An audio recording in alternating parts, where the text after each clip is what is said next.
Hello, I'm Isaac Hayes III, founder and CEO of Fanbase, and I'm here with a very important message. We are at a turning point in the Black community where we must have equity in the apps we use that scale to billions of dollars. But this time, we own the infrastructure, we own the culture, and we shape the future. And Fanbase is the future. Fanbase combines the free functionality of Instagram, TikTok, and YouTube into an all-in-one platform built for the evolution of social media and monetization. With over 1.4 million users, that's real proof that we are shifting the conversation of tech ownership and equity for creators. So right now, I want you to go to startengine.com/fanbase and invest today. The minimum to invest is $399. That gets you 60 shares of stock in Fanbase at $665 a share. This marks a turning point in Black ownership of social media. If we don't take this opportunity to own social media right now, we will always be customers to our own creations. And that can't go on. So once again, go to startengine.com/fanbase and invest today. We must own the platforms where our voices live, our stories matter, and where our culture drives the world. Thank you. Folks, Black Star Network is here. Hold no punches. I'm real revolutionary right now. Support this man, Black Media. He makes sure that our stories are told. Thank you for being the voice of Black America, Roland. Stay Black. I love y'all. All momentum we have now, we have to keep this going. The video looks phenomenal. See, there's a difference between Black Star Network and Black-owned media and something like CNN. You can't be Black-owned media and be scared. It's time to be smart. Bring your eyeballs home. You dig?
Today, Tuesday, December 16, 2025, coming up, a Roland Martin Unfiltered, streaming live on the Black Star Network.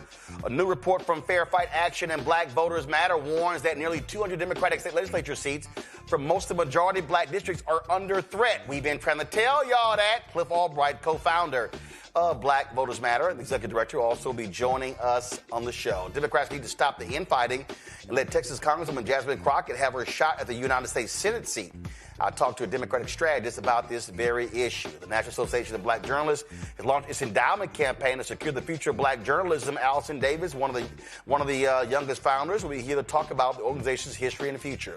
Fanbase, the creator-first social platform founded by Isaac Hayes III, one day away from closing its equity crowdfunding campaign. Isaac will join us for the last-minute push. Plus, in our Black Star Network marketplace, we're celebrating beauty, self-care, and melanin magic with Cocotique, a monthly subscription box created just for sisters and women of color. It's time to bring the funk on Roland Martin Unfiltered on the Black Star Network. Let's go. He's got it. Whatever the biz, he's on it. Whatever it is, he's got the scoop, the fact, the find. And when it breaks, he's right on time, and it's rolling. Best believe he's knowing. Putting it down from sports to news to politics. With entertainment just for kicks, he's rolling. It's on go, y'all. It's Roland Martin, Rolling with Roland now. He's funk, he's fresh, he's real, the best, you know he's Roland Martin now.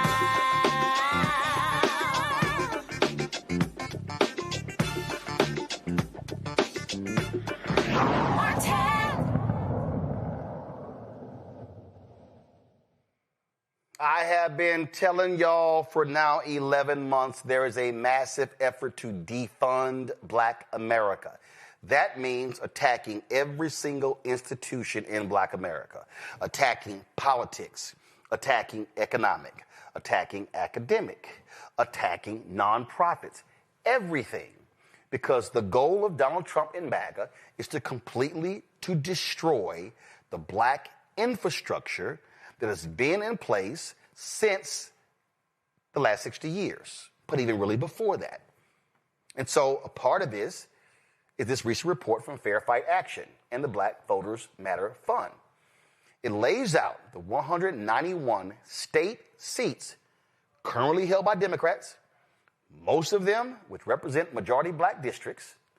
The report, called the Southern State Legislature Effect, highlights concern arising from the Supreme Court's potential ruling in the Louisiana versus Cali decision, which could very well weaken Section 2 of the Voting Rights Act.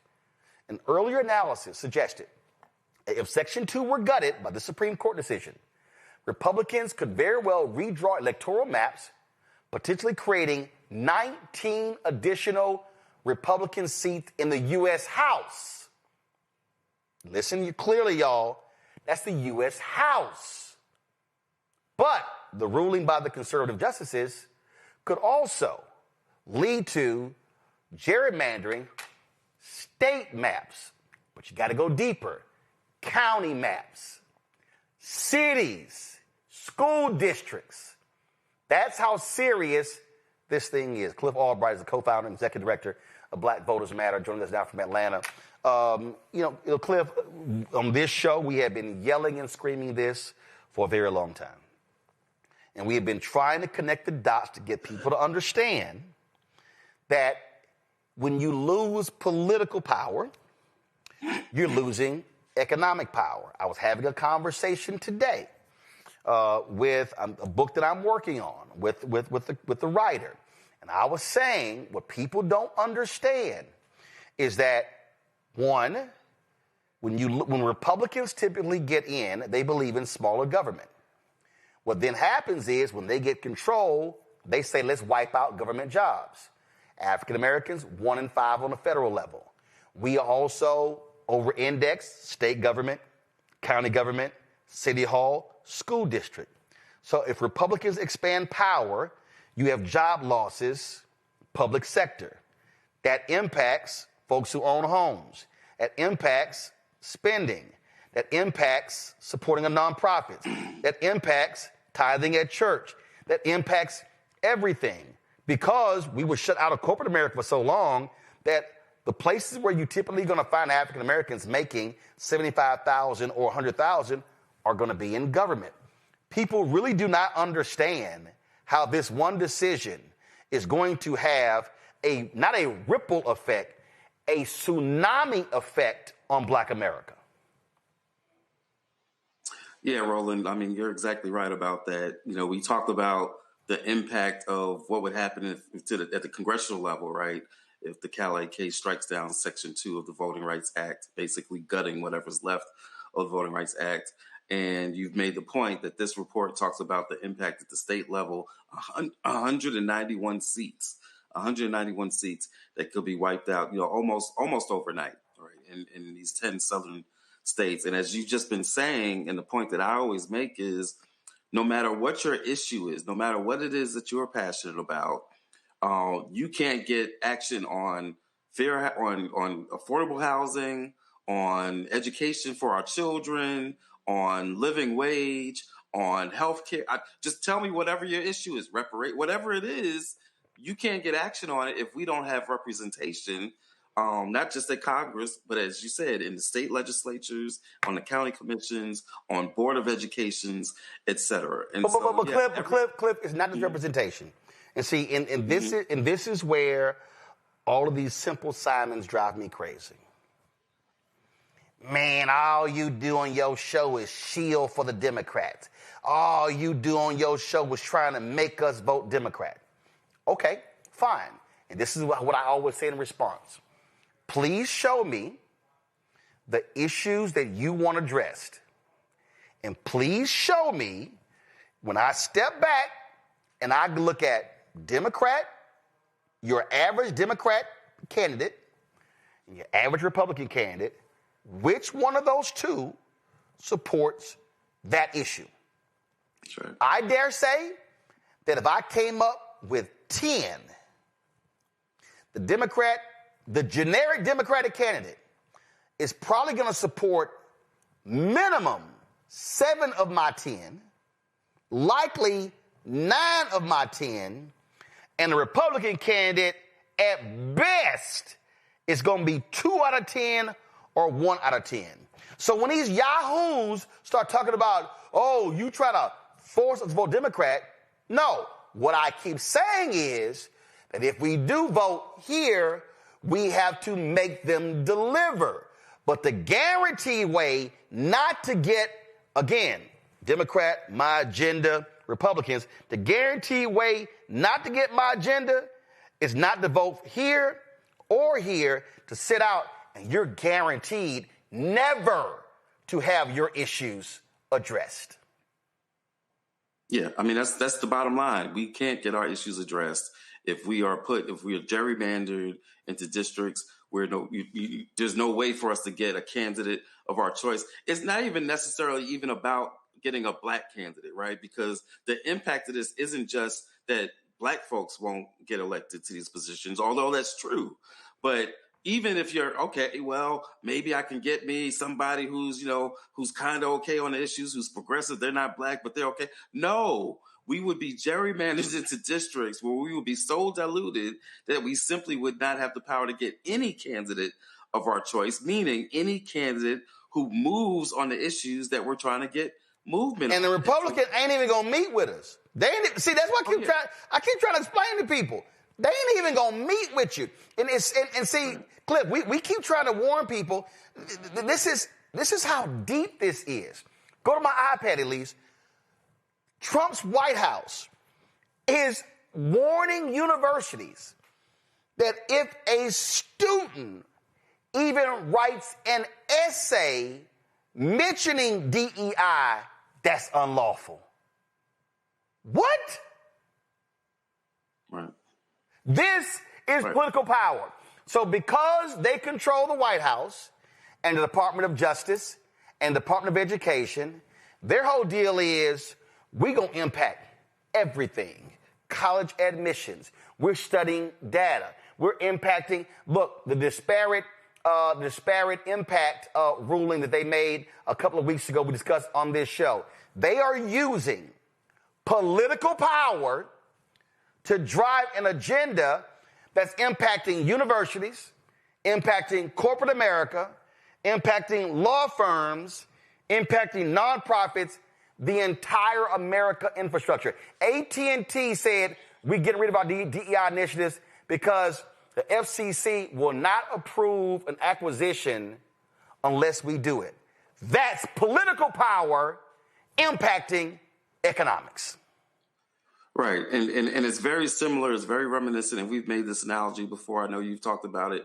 When we talk about Reconstruction and post-Reconstruction, yes, we talk about the court that ended a lot of these, because this is not new. We had voting rights. We had black members in Congress. We had black senators. We had Hiram Rebels. We had others, right?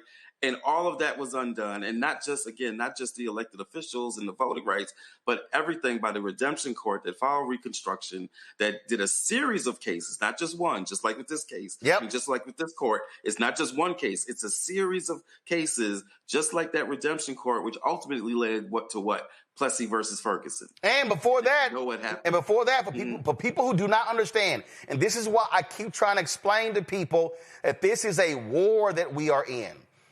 Go to my iPad. 1875, the Civil Rights Act of 1875 was passed.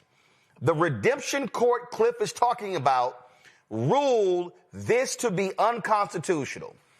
There were hundreds of bills that were offered, civil rights bills, between 1875 and 1957.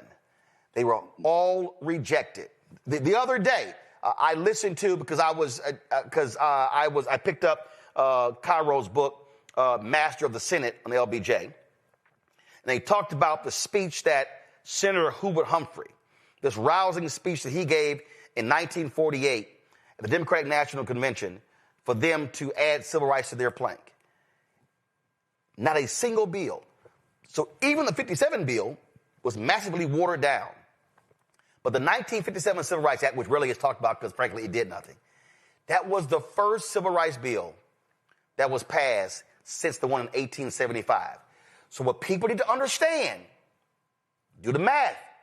What we are chancing here is with this Cali decision, this on the federal level, the state level, we may be seeing the wiping out of civil rights for 30, 40, 50, 60, 70 years because they will control the courts and the legislature / Congress. That's right. And we need to make it clear, like, we got to sound that alarm. I was speaking in a panel a couple of weeks ago where I said, look, we don't try to motivate through fear, right? Because, us at Black Voters Matter, we believe in love and joy and culture and power, right? And so I said, we don't usually like to use fear, but I need you to be a little afraid right now. Like, I need you to have a little sense of urgency. I need you to have a sense of this history that we're looking at, yes, that we went through once, but we're not trying to go through again. And so I need you to feel that, but we don't need to sit in that fear, right? We need to understand the urgency, but then we need to snap out of that moment and get to work. And there are things that we can do to push back against this court by keeping this issue alive. There are things that we can do to push back and fight for federal legislation. Even if we don't have the numbers right now, we still need to push for the federal legislation that we were trying to get a couple of years ago, right? That battle's not over. We need to push for state level voting rights. Even in some of these states that are hostile right now, we still need to organize and push for those things. Doggone, if they can try to get Obamacare overturned 60 times when they knew doggone well they didn't have the votes, then we can still push our agenda and keep our issues on the table, because you can't you can't get the harvest later on if you ain't plant the seeds today. And so we need to be doing this work. We need to be organizing for this legislation. We need to be doing rallies. We got MLK Day coming up next month. We need to be using that holiday to commemorate, yes, but to also push for action on these issues that we're talking about. And we got options that we can do. Get connected to an organization, even if it's not Black Voters Matter. Get connected to Fair Fight Action. Get connected to Southern Poverty Law Center. Support LDF that has been arguing many of these cases and doing an amazing job. Get with these organizations, because we can win. We can keep this history from repeating itself, but we got to understand that it's possible for this history to repeat itself. We can't have this notion, this American exceptionalism that, oh, we can't go backwards, or this notion that, oh, we've been here before and therefore, you know, we'll just be okay automatic. No, it'll be okay, but we got to push and we got to fight for it to be okay. And if we do that, and if we believe in our power, then ultimately we will win. But I'm not trying to paint a rosy picture about the nature of the opposition and the nature of the threat that we're up against. This is as serious as it gets, and we need everybody to be very much awake about that. So I want to freeze that there, because I understand the point, and I hear people say, man, y'all can't be coming here, y'all trying to scare us with all these scare tactics to get us to vote Democrat. Do you know what the right did? The right used scare tactics to say, if we don't do this, the left, the liberals, the progressives, they gonna control this. They gonna run this. That's what they did. And so what we're doing, we ain't scaring nobody, but we just trying to tell y'all not what we think is going to happen. We're telling y'all what is going to happen. I mean, I have been sitting with this writer for a week. And Cliff, it has been so enlightening, but also frustrating to hear me recite these things and me talking about this book, White Fear, and seeing literally every single thing I said was going to happen actually happen. Yeah. And then I'm talking to certain Black folks, and it's kind of like, oh, yeah, man, I know you said that. I'm like, y'all don't see what the hell's going on? Y'all don't see what's happening? I go back to, y'all, this is real. They are actually challenging universities over the issue of DEI in tests. I'm sorry, in essays. They are driving everything. They are challenging everything. And I think a bunch of us, and because you mentioned organizations, this is what I need Black organizations to recognize. And Cliff, I ain't got no problem saying it. We've had a lot of Black organizations that have been stuck in the mud for more than a year. They were not active after Vice President Kamala Harris lost. Black people were saying, hey, where are we going? What are we doing?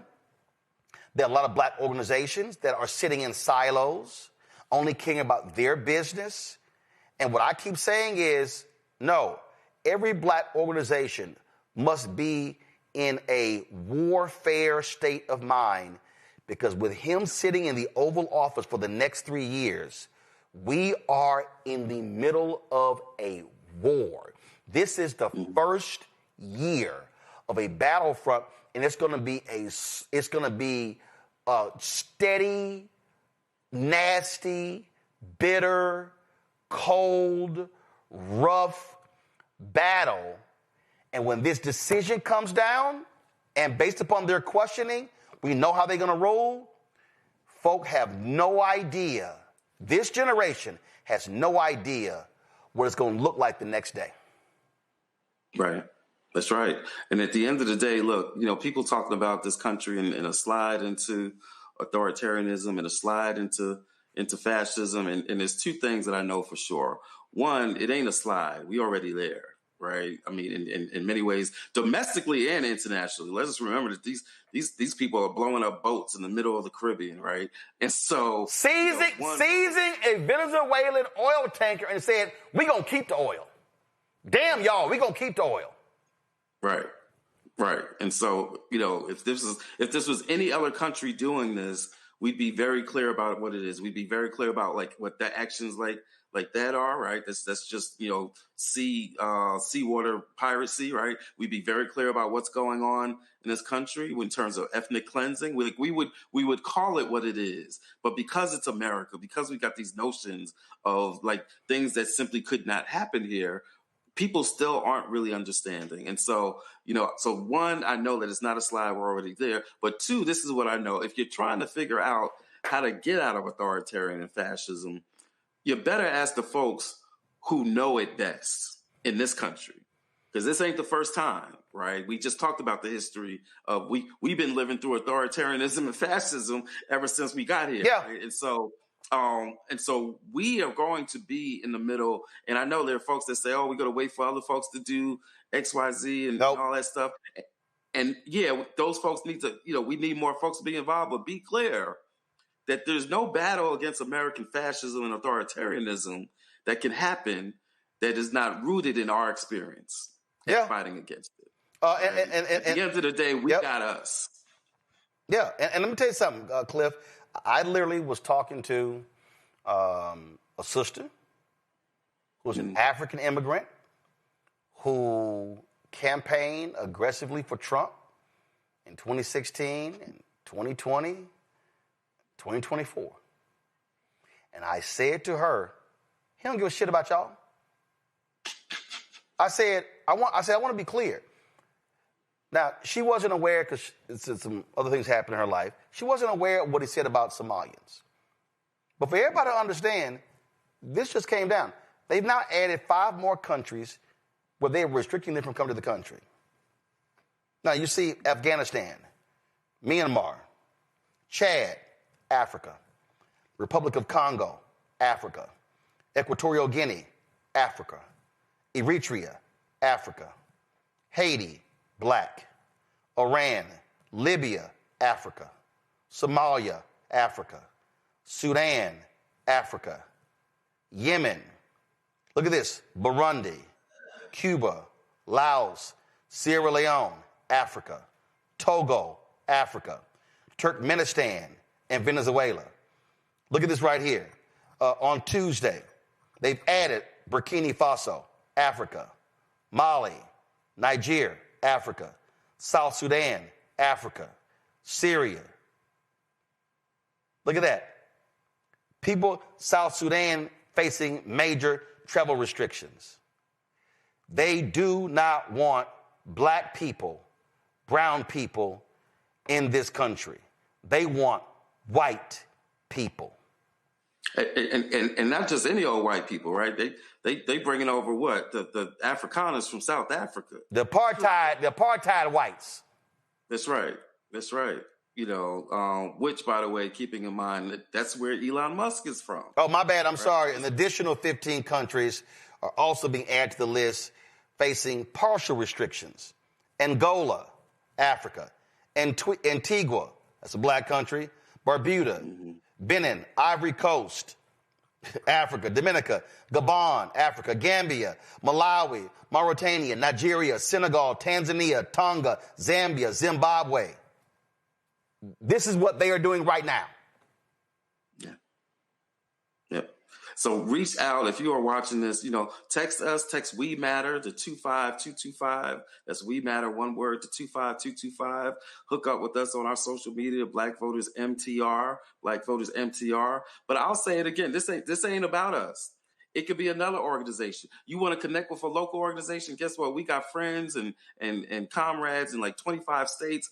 Reach out to us and we'll put you in touch with a local organization that you can do some stuff with, right? But we got things that we can do, but we got to do it together, right? We can't do this as individuals. We can't even do it as individual organizations. We got to be in coalition with one another. And I'm going to tell you, coalition is hard, y'all. It is hard work to be in coalition, but it is no longer an option.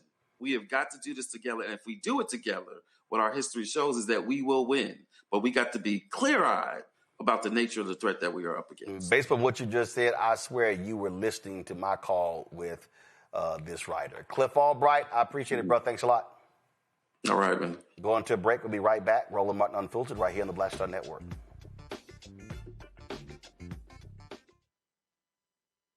This week on A Balanced Life with Dr. Jackie, we're talking about the ups and the downs of the holidays, the ebb and flow of life, those things that keep us running and gunning.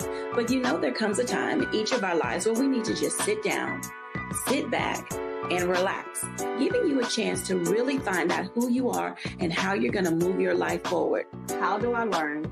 How do I grow from this? And that's where, resilience comes. I'm literally walking this out in real time.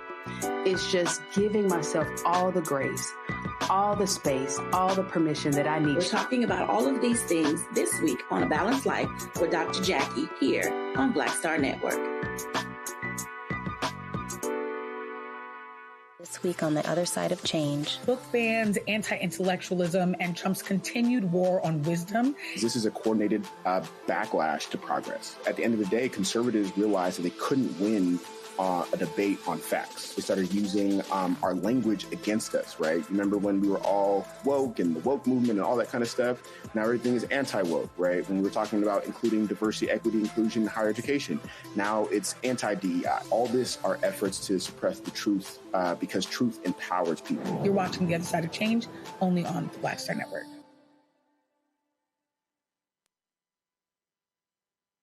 Hello, I'm Bishop T.D. Jakes, and you're watching Roland Martin Unfiltered. 30. Come back to me. All right, folks. We're sounding this alarm because this thing is real. It's real. And there are too many people who are just running around, oh, no big deal, whatever the hell. I'm trying to tell y'all, this thing is real. And we're sounding the alarm because we know what the impact is going to be. History tells us this. When you hear the phrase, history always repeats itself, it does. It does. We have said numerous times, in the history of America, you've never seen a period of black success not followed by white backlash. Never. You've never seen it. And so what we're looking at right now is that very thing. And folk had better wake up and realize this. Dr. Mustafa Santiago Ali, former senior advisor for environmental justice at the EPA, joins us out of D.C. Randy Bryant, entrepreneur, author, speaker, creator of The Truthing Game out of D.C. Joel Richardson, civil rights attorney out of L.A., joins us right now. Mustafa, I'll start with you. People need to recognize this thing is real. What's happening right now is before our very eyes. It's going down. Yeah, and the way you and Cliff framed it out is the exact way. All you have to do, I always encourage folks to please read. Because when you read, you have a better understanding of what transpired in the past so that you're prepared for what could happen in this moment. And it is about the backlash, right? It's about the black political power that has been garnered over the past couple of decades, the changes that have been able to be made, even though we still know that there was many things that we still needed to improve upon. But if you actually are a student of history, you don't even have to be a student of history. If you want to watch a video, you can watch a video. Or if you want to read, you can read. Go back. I can't hear myself. You were talking about education. You were talking about education earlier. When you go back and look what happened after the Reconstruction era, you actually had federal support for black education collapse that was intentional. Everything with the Freedmen Bureaus, they attacked that as well. Legal segregation was codified. So when we talk about Plessy versus Ferguson back in 1896, all of that was a part of the reaction to Black power, to Black folks being able to get educational systems in place. You had a short amount of time there where folks who were illiterate, who were then able to garner the information, to be able to learn to read and write. And that made folks scared, because then people's expectations began to rise and they began to demand basic amenities, if you will. You saw massive disinvestment also after the Reconstruction period around literacy. You literally had schools in counties, Black schools, that were shut down. It might have been the only school, and they would shut those down because they understood the power of education. And it all goes back to the Reconstruction era, when, we finally had Black folks in office, both on the local level all the way up, who were beginning to move our agenda forward and to make sure that there was actually some equality and some justice. So you're seeing the exact same playbook. When we used to talk about Project 2025 a couple of years ago and no one wanted to pay attention, and then we talked about Agenda 47, all of this stuff comes back from history of the things that white supremacists have done in the past. They went back and got many of those same actions and brought them forward and put a 21st century veneer on them. So instead of the Ku Klux Klan coming and burning something down, they burn it down through the laws that they put in place and through limiting access for you to be able to push back. So that's exactly what's going on in this moment. Yeah, I mean, it's amazing to me, Joe, and maybe, again, I guess it's because people don't actually read, that folks don't see what's going on. Not understanding that, you had the 14th, 15th, 13th, 14th, 15th amendments were the Reconstruction amendments, led by radical Republicans. Go back. This is on Senate.gov. Charles Sumner, Republican from Massachusetts. He had a heart attack. He was 73 years old. He says, they said that Sumner predicted that the Civil Rights Act would be the greatest achievement of Reconstruction. Very few measures of equal importance have ever been presented, he proclaimed. He was dying. He said, "Don't let the bill fail." The dying Sumner pleaded to Frederick Douglass and others at his bedside. "You must take care of my Civil Rights Bill." It got through. It was passed in 1875. 38-26, but just 8 years later, you see it right here. Supreme Court declared the law unconstitutional in 1883. In a consolidated case known as the Civil Rights Cases, the court found that the 14th Amendment to the Constitution granted Congress the right to regulate the behavior of states, not individuals. The decision foreshadowed the 1896 Plessy v. Ferguson decision, in which the court found that separate but equal facilities for blacks and whites were constitutional. What we are seeing, Joe, right here is a hard right Supreme Court literally gutting numerous civil rights, voting rights protections.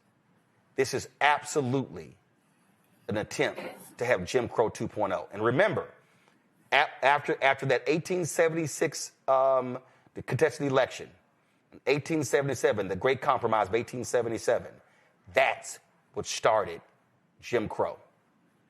And that lasted for 80 plus years. Yeah, and they're coming back to rewind all of that back if they can. And the hardest part about it is that they're doing it in plain sight. This is something that Project 2025 talks about extensively. People shouldn't be surprised that this is what's going on. But what's the most difficult about it, and you're talking about it, is the lack of urgency that we seem to show related to this. This is it. This is going to change everything and bring us back to a place where it's going to take decades to recover. That's a fact. That is what is happening here, and it is true. Every time I connect this to the Obama backlash and everything else. Every time Black folks take a step forward, they want us to take several steps backward. Even as they're pushing us back. And interestingly, we must be awfully special because we're 12, 13% of the population. Look at all of the attention that we're getting and the rollbacks that are going on. Look at all the attention that Black countries are getting, African countries are getting, as it pertains to these things that, these bans on immigration, on people coming over, paying no attention to white countries at all. Look at all the attention that's being paid to brown people at the border of Mexico, and talking about that like, that's the only place people come into the country, when they're not doing anything like that over at the top of the northern border, because they're not concerned about it. And meanwhile, back at the ranch, they expect brown folks, my brown brothers and sisters, to keep voting for Republicans, and on some level, more than they ought to, they are. And that might be changing a bit.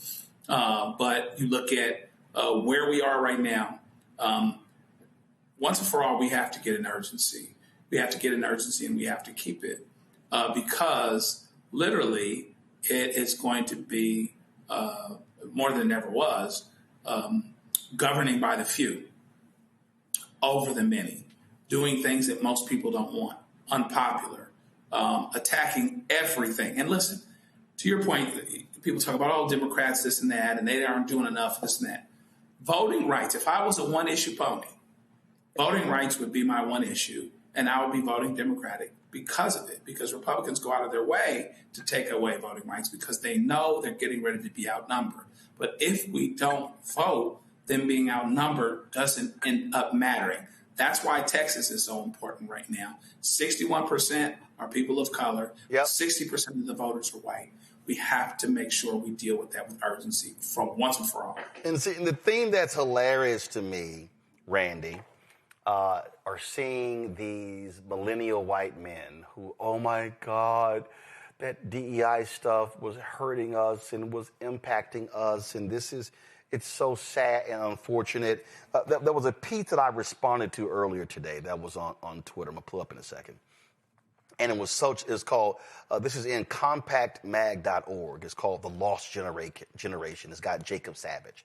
And he writes how, he was scalping tickets, trying to find a career, writing scripts. And then all of a sudden in 2014, 2016, as a Gen X white guy, oh my God, he just couldn't get a job. Look at this here. The doors seemed to close everywhere all at once. In 2011, the year I moved to LA, white men were 48% of lower-level TV writers.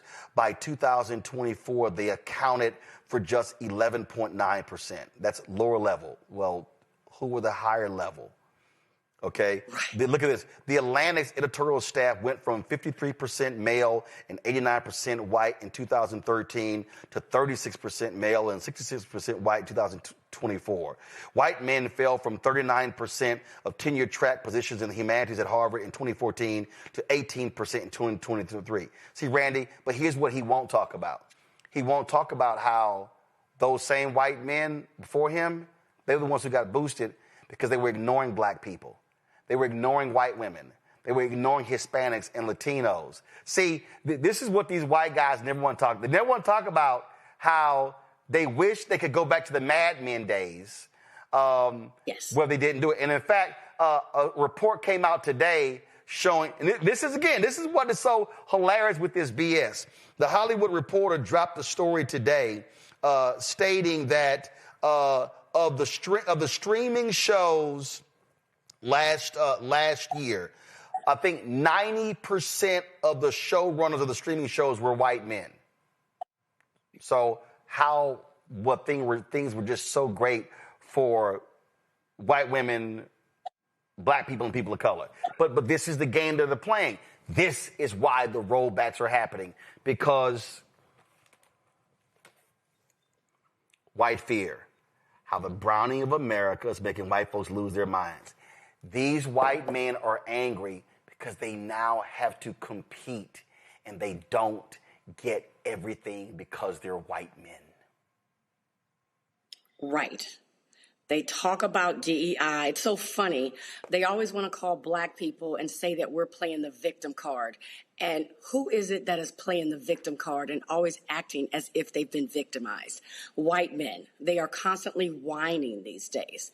They want the world to be the way that it used to be, where they made all decisions and were given everything. It angers me so much when people say DEI is not good because everyone should be competing equally and not be given anything based on race or color. What about racism? What about white supremacy? The whole idea of whiteness was created specifically by white men to give white men an advantage in this country, to give them white privilege, to provide them with the majority of jobs and the majority of power in this country, which they still maintain. And then when programs like diversity, equity, and inclusion came up to slightly level the playing ground. And let me say this, in the article you just stated, what's happening in these Hollywood studios, they always want to blame black people, but I promise you, they specifically kept saying white males, because still those jobs that were obtained by DEI programs were for the most part given to white women and then other women of color. It benefited black people the least. Yes, it was a benefit, but the least. And so, as you state, they're so fearful because now we were trying to create a system that all people could at least be considered, all people who were equally qualified, and they now have to compete, and they don't like it, and they're whining, even though they still have the majority of power and money in this country. And so they are systematically pulling back all DEI programs. And I really want people to understand the severity of it. It's not just that they're saying, if your prospective student who wants to go to college writes an essay that talks about DEI, it's if it suggests that they in any way have overcome something because of their race, because of their gender, because of a disability, they could be disqualified. We're not just talking about colleges. We have people who are creating cases on the elementary school level that have DEI programs that say, we want to have a diverse campus, a diverse student body. They are people who are suing and saying, no, that is unconstitutional. That's not fair. So they are attacking black people, and really all people, if you're not white and male, from getting an education at kindergarten, preschool, elementary school, high school, and yes, college, and the professional schools. So when I say that we are being attacked, so we cannot in any way move in this country, people need to take it quite seriously. We thought it was something to be able to get our children in these schools. The foundation of the way black people thought that we could make it was education. We always said, get something in your head, but they're making it where it's virtually impossible for us to do that and understand it is strategic, it is planned, it was written out. So that is in every area. They are attacking us. And we cannot win a fight or a war if we don't recognize that we are at war and we are being attacked. Absolutely. And it's happening in politics. We come back, quick break. We're going to talk about what's happening in Texas.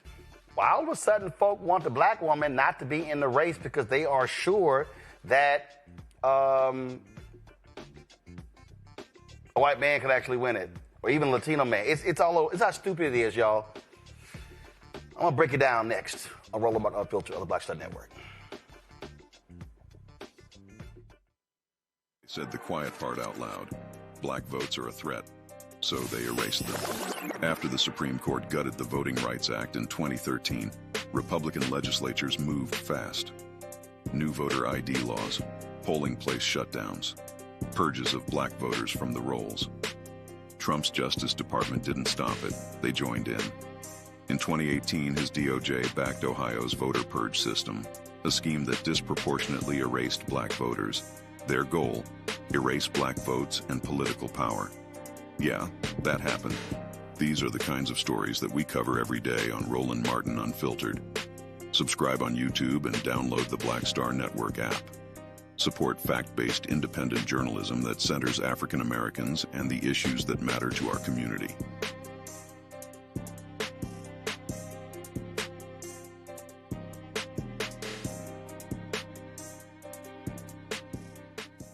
It's your boy Earthquake, giving Roland Martin something to do, because he don't know what to do. He's from Texas. Ain't his fault.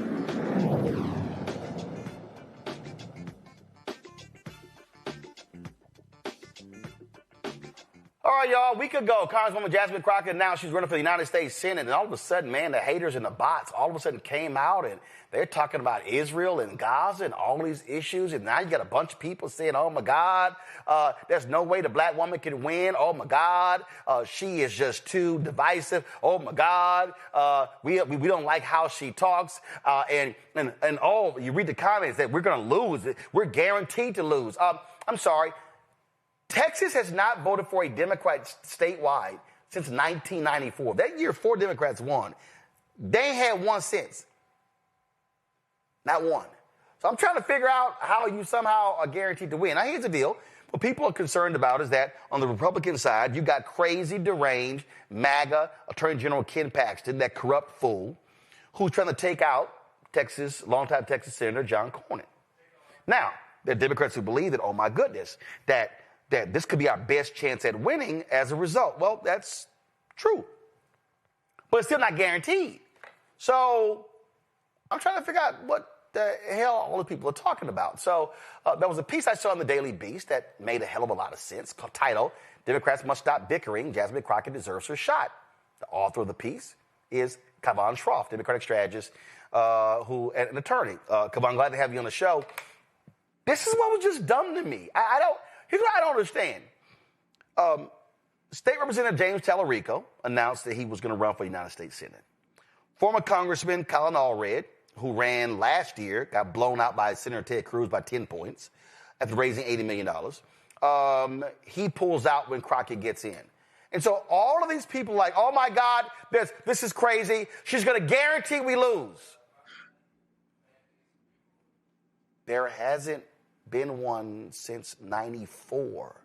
So what the hell are these people talking about? Right, and I think to your point, right, we haven't won in 30 years, so maybe it's time to shake up the playbook. You know, Allred, I think he was an okay candidate last year when he ran against He was awful. Cruz. He was awful. He ran. No, Kaivan. No, I'm gonna say it.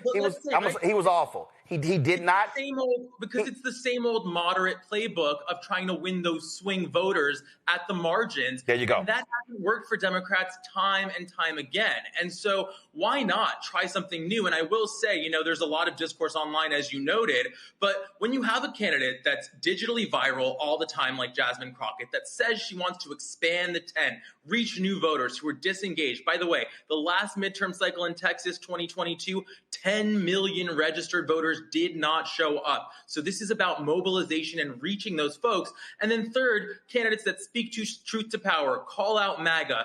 When it's a Graham Plattner, when it's a Zoran Mamdani, when it's an Afton Ben, when it's a white person or a man, they get anointed the future of the party. When it's Jasmine Crockett, suddenly everybody's pearl clutching, and she doesn't even deserve to get in the primary. By the way, when have you ever heard this said about a white man? She shouldn't get in the primary because she's going to win the primary. That's the problem people have with her. Right. So I'm sitting here listening to these people, and so I pulled up some stuff, and I was like, okay, let me take a look. So if I go to, I was sitting here, let me try to find it.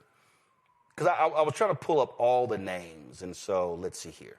And I wanted to pull up, like, who ran last time? And I wanted to see, so we know Beto O'Rourke ran against Ted Cruz in 2018. He lost. Then Colin Allred, and let's be real clear, there were a number of people who ran in the Democratic primary in 2024. Colin Allred did not run unopposed. He had to run in the primary. So I don't get why. Hell, let's see if it's Crockett, Tallarico, who campaigns the best, who makes the best arguments, and then if you win the primary, you go on to the general. Last I checked, that's called democratic process.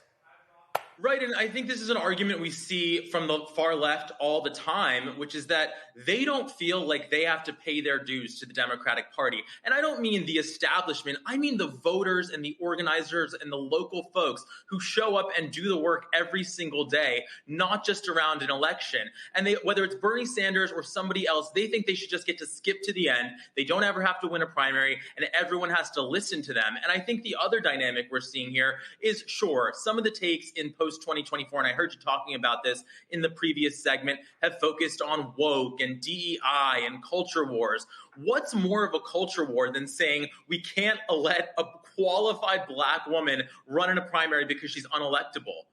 There's nothing more than that. By the way, you want to talk about racism? I think it's so clear when you look at the issue of Gaza and you compare James Tallarico and Jasmine Crockett. This is the issue a lot of folks want to preclude her from joining on. They pretty much have the same position. The only difference is James was pretty much irrelevant. He wasn't in Congress. He's not in the Senate. Nobody cared what he thought about the issue. But when he's spoken about it, he's been aligned with Jasmine Crockett. So to say that's your deciding issue against the Black woman, of course that reads as racist. Actually, so I just pulled this up. This is right here. Colin Allred, this is just last year, Kavon. Colin Allred defeated 8 other candidates in the Democratic primary. There were 9 people that ran. Oh, including State Senator Roland Gutierrez. He's Latino. Carl Sherman, who's African American. You had some white candidates too. It was 9 people running. So we're losing it because some people, they think, like this one guy posted, James Tallarico is a dream candidate. And I said, can you define for me how he's a dream candidate? I'm still waiting. And again, this is not shading Tallarico. I've been to, first of all, I'm from Texas A&M graduate, okay? And I went down to the state capitol. Tallarico was one of the biggest voices against Greg Abbott's stupid scam voucher bill. I sat with Tallarico in his office and made a video with him. Okay, I'm not opposed to the guy. What I'm opposed to are these ignorant Democratic progressives, and most of the ones I see talking ain't even from Texas. They got no vote whatsoever, opining on a Texas primary when they don't know shit about Texas. And also, it is interesting, right? I agree with you. I think James Tallarico brings some different ideas and a different approach to the table, much like Jasmine Crockett. And so the idea is we have 2 candidates trying a new approach, trying to reach new voters with a different message. Let them both get out there and communicate instead of forcing somebody out of the race before they've even had the chance to compete. And I will say the other thing that seems so messed up about this conversation, for lack of a better word, is that the idea that Jasmine Crockett is so dumb that she got tricked or duped into joining this race. And I think, first of all, this is somebody who's gotten themselves elected to Congress. She's an attorney. She's proven at every hearing that she is absolutely aware of her own facts. She knows how to do the research. There's no chance that's the reality of the situation. Mind you, at the same time, the same critics of her were running around with an NRC SC poll talking about Graham Plattner and justifying his run with that data. So there's just so much hypocrisy in this conversation. And it's interesting to see James Tallarico obviously felt that this is going to be a drag on him, the toxic online mob that's supporting him, that he had to put out a video after Crockett announced, basically saying, we're going to treat her with respect. We're going to talk about our ideas. And I think that's good leadership from him. Of course, are they going to listen? We'll see. Kaivan, I got another one for you. The 2020 Texas Democratic primary. There were 12 people who ran.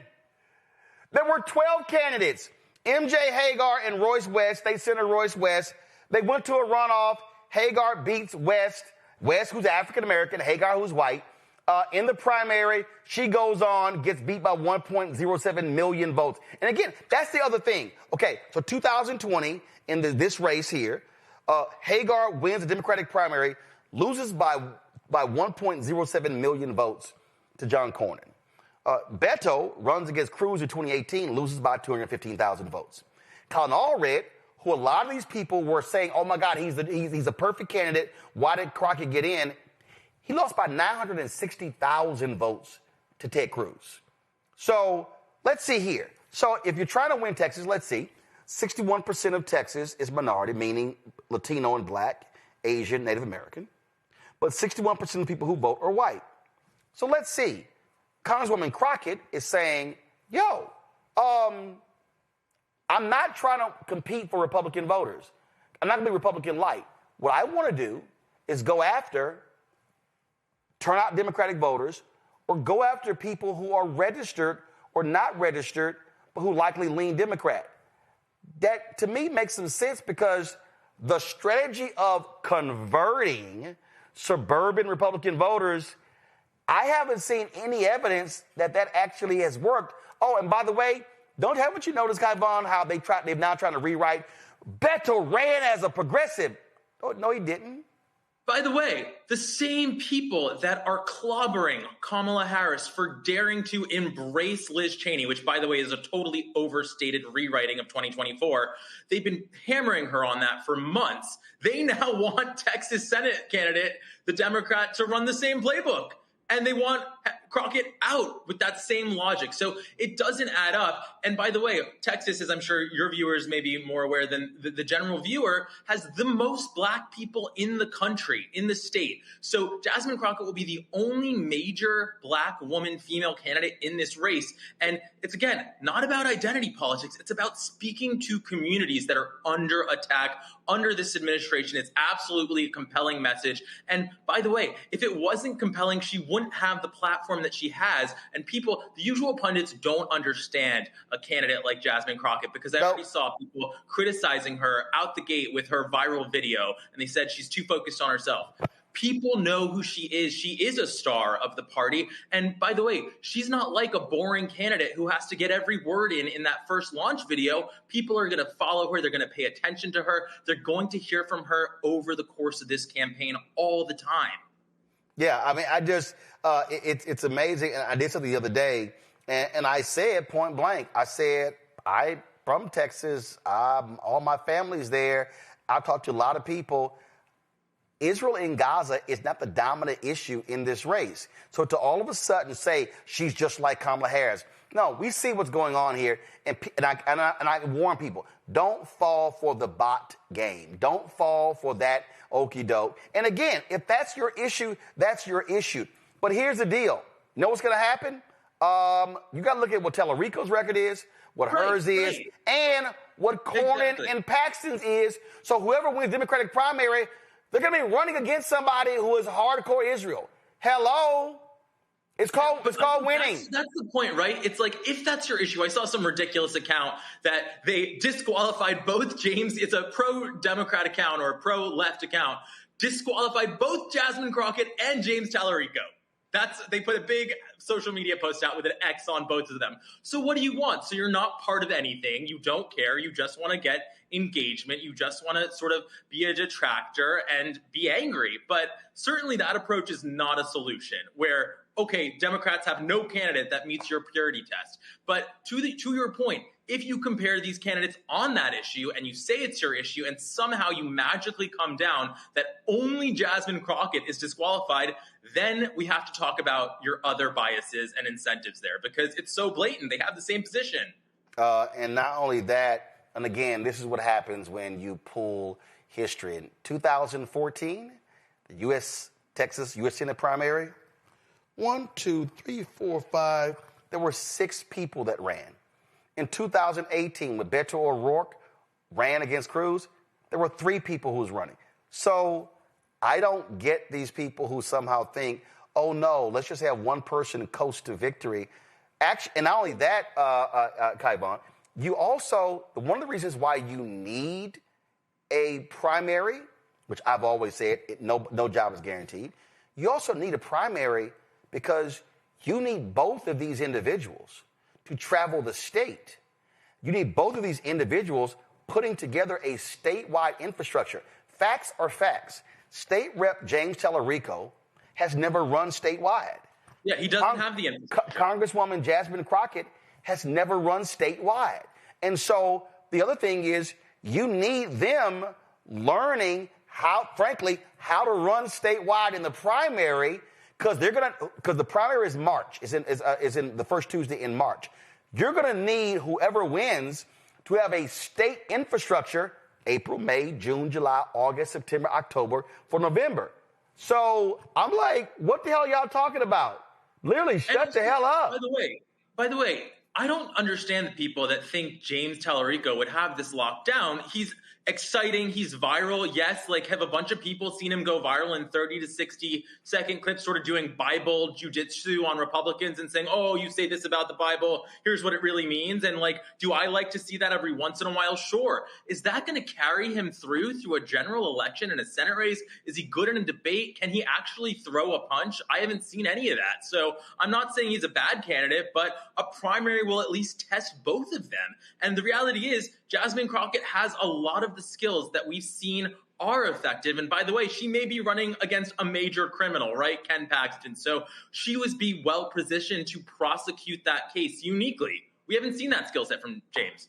Yeah, to me, it's laughable and it's crazy, and there's no such thing as, oh my God, she's gonna guarantee we lose when you haven't won. And I think the other thing too is like, I think there's a certain segment of the left that thinks that we're not going to talk about race and we're not going to talk about gender and we're not going to talk about these things because that was their takeaway from 2024, that we focused on that too much. First of all, we just had an election cycle that I think proves that's not the case. We've already made gains back with the young voters, Latino voters. Seems to be very laser focused on short-term economic ups and downs, which has always been the case in politics. So I think that's way overhyped. But when you are blatantly racist against a candidate like Jasmine Crockett, by the way, right, talking about her, why are we reading articles in national media about her acrylic nails and her fake eyelashes, and they're so angry that she was the background on her phone? I mean, get a grip. Obviously, that's worthy of pushing back on hard. And I have to say, I really admire and appreciate your show, because if you look at the new media ecosystem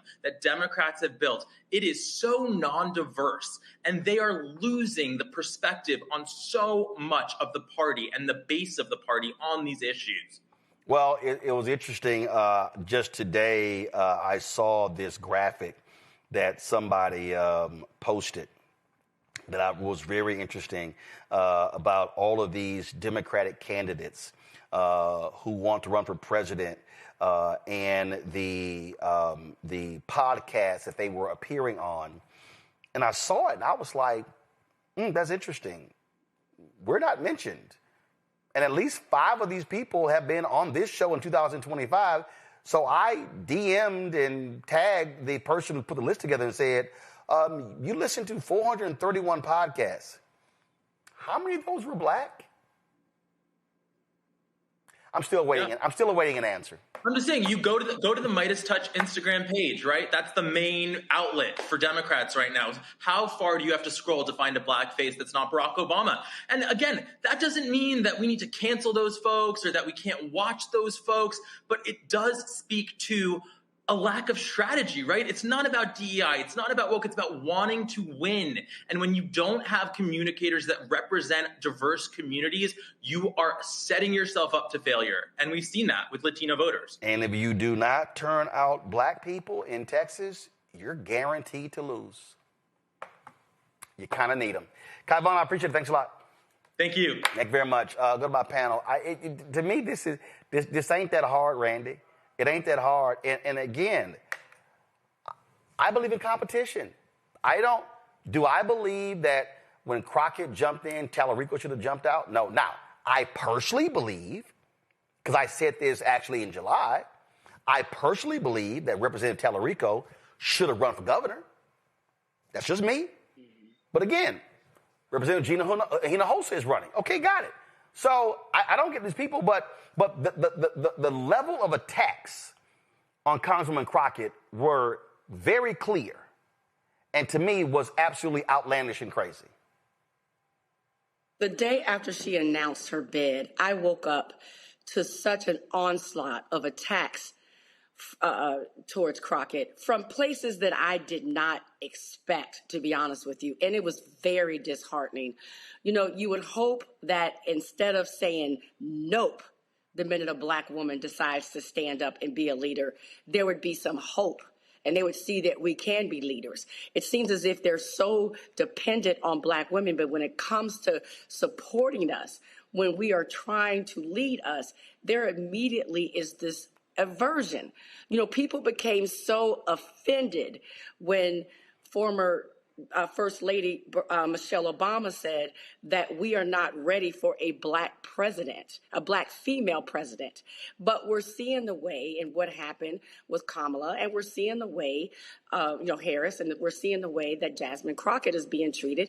I mean, she really spoke some truth. And I think that people don't like the ugly truth, because I think Jasmine Crockett is a fantastic candidate. When you look at the demographics of Texas, that she can win it, but she certainly can't if the people within her own party are immediately just, saying that she doesn't have a chance and discounting her.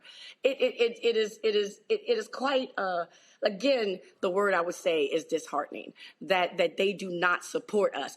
And yet she has given so much hope to us lately. She's been the one out there fighting when people wanted and needed someone to fight.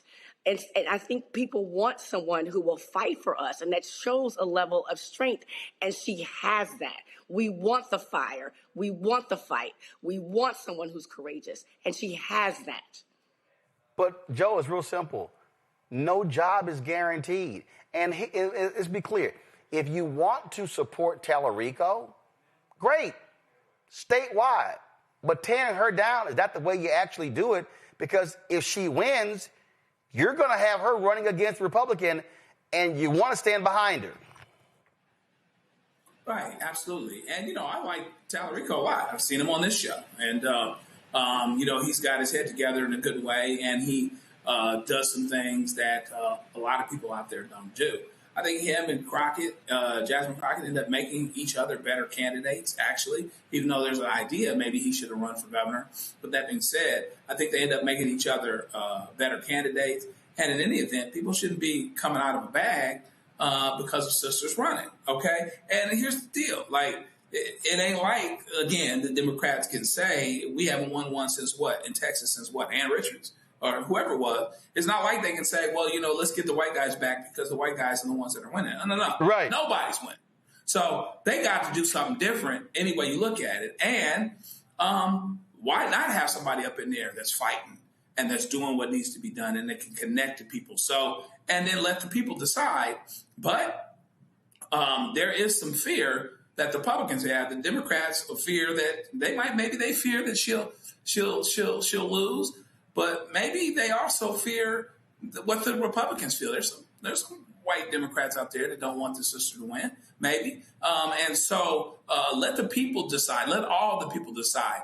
And the great thing about Jasmine Crockett is that I think she can bring more people to the table to vote. Folks that are going to be excited about voting, that are going to want to vote, and that they see an actual fighter. Because right now, the reason why Jasmine Crockett has the lane that she does, she did what she did anyway. The reason why she's getting so much national attention is because she's a fighter. It's because she is in Donald Trump's cranium. Donald Trump probably talking about her behind closed doors right now, like she has a tail. She is in his brain, big time. And so, you know what? That's a pretty good start. So let her roll, let her ride. Let's support who we want to support. And, Democrats don't seem to know how to win in Texas anyway. So, hell, let's try something else. This is what I always say when you have stuck on stupid Democrats, Mustafa. Well, black brilliance, black excellence is always threatening, right? So I'm not going to take anything away from the other candidate who will be a part of the primary or others who might get in. But all we have to do once again is look at history and remember all the challenges that Shirley Chisholm went through, right? Whether when she was running for the House or when she was running for the presidency, folks had all these reasons why she shouldn't do it, why she wasn't qualified, why she would probably end up losing.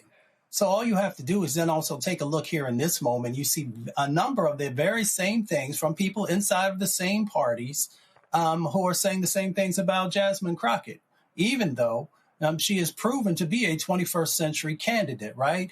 Because she's been able to be elected. She's been able to mobilize individuals. She's been able to bring a set of energy that many other candidates would love to be able to have. So, we'll have a fair process, which we always talk about. But at the same time, let's understand those additional hurdles that folks continue to put in front of black women when they run for office. Well, I'm just sitting here just laughing again, when I look at all of these candidates and the people who ran, and I just see name and name and name and name, and I'm just like, if y'all even just check the facts, there were multiple candidates. In fact, the only race that I found, the only year I found so far where there were fewer than 4 candidates was 2018, when there were 3. So having 2 this year, that's actually the smallest number they've actually had running a primary in 20 plus years. But that's called facts. All right, I got to go to break. We come back. 50 years of National Association of Black Journalists. We'll talk to one of the founders next. You're watching Roland Martin Unfiltered on the Black Star Network. Support the work that we do. Join our Bring the Funk fan club. Your dollars are critically important for us to do the work that we do. And listen, money comes back into the show. We just, listen, we're trying to hire, we're launching a daily noon news show. That's going to launch in January. We're launching a health show. It's going to launch in January. We just sent out offer letters for 2 staffers, 2 producers. We're looking at another producer. So we're trying to build this team out. And the reality is we don't have millionaires and billionaires cutting us checks. We don't have a big corporate partner as well. So your dollars really are important, and y'all have been amazing since we launched this show. In 7 years, our fan base has contributed in excess of $4.5 million. And so all of those checks and money orders and deposits on Venmo and PayPal, Cash App, PayPal has been hugely important.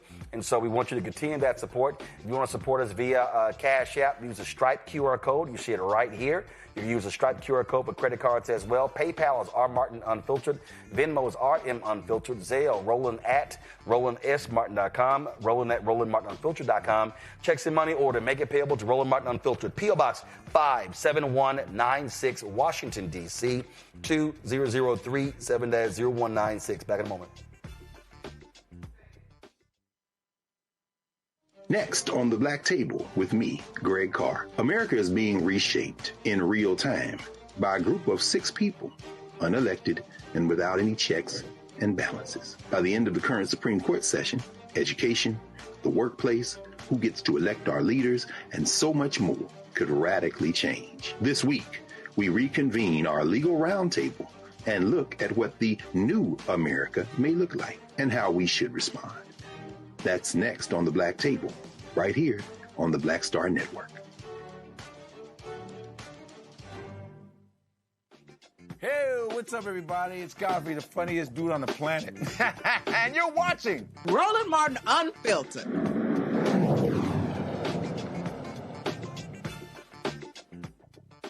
Folks, black journalists absolutely matter. And so that has always been the goal, the National Association of Black Journalists advancing the issues. But what happens when, frankly, we return back to how things used to be? We are seeing a dramatic drop in black journalists all across this country. We're seeing folks laid off. We're seeing all sorts of consolidation happening in the news industry.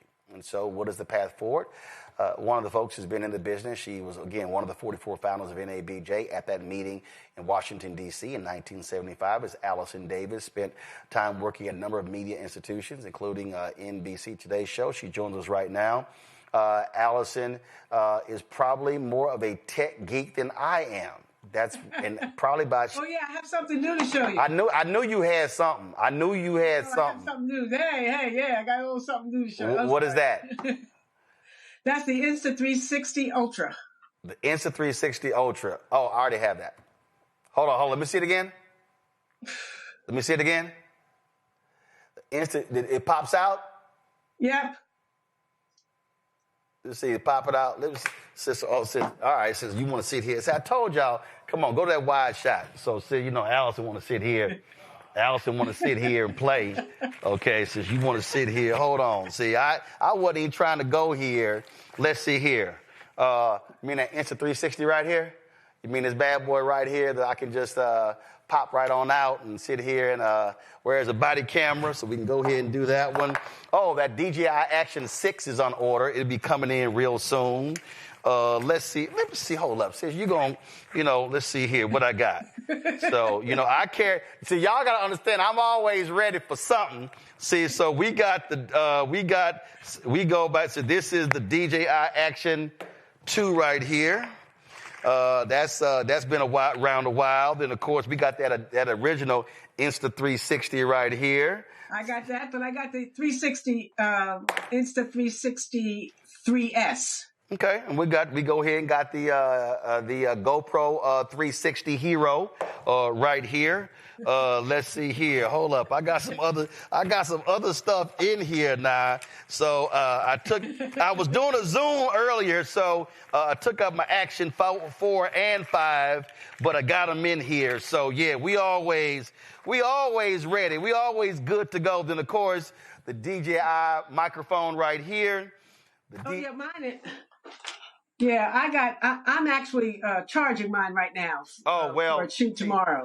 But this is the mini. I have the regular DJI too, but this is the mini. Oh, really? Oh, you mean the mini?